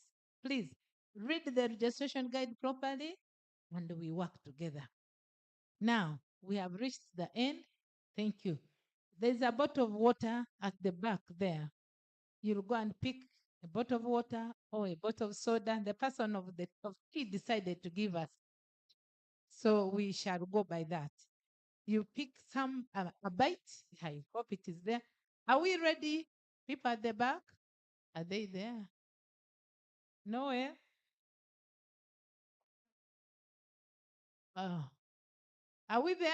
Put up your hands. I want to see whether you are there. Okay. We have come to the end. Pick your bottle of water or soda, sit down, drink it, and we meet in my office or any other offices coming to register. I wish you the best.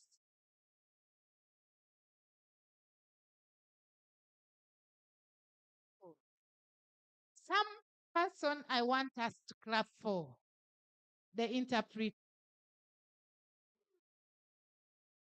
Thank you so much. He has just is a volunteer. We are not paying him. He's so kind. May God bless you and reward you for those services.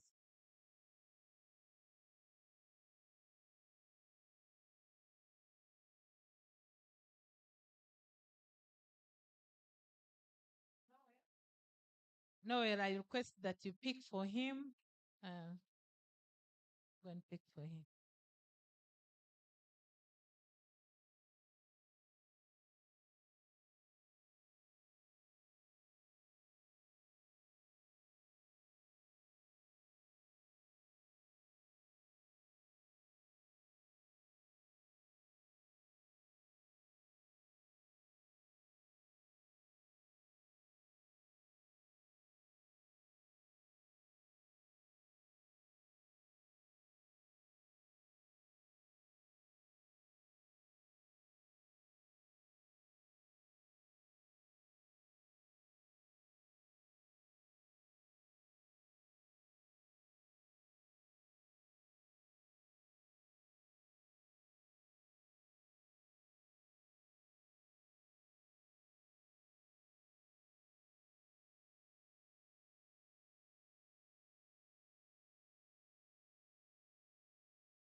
Now we had 50,000. They wanted to know meeting.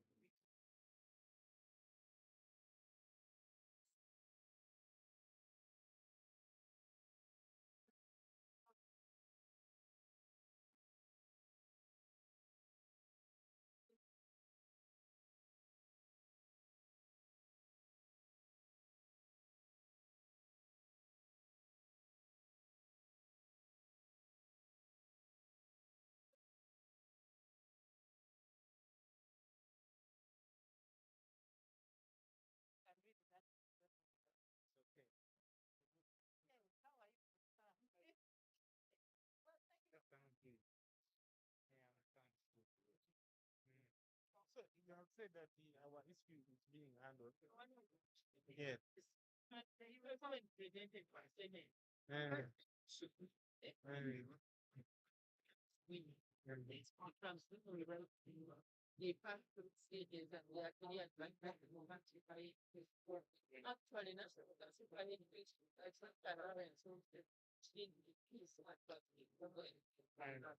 The issue is that there's a name, and that's what I've been doing to it. So that the teacher talking magic, not what I'm doing.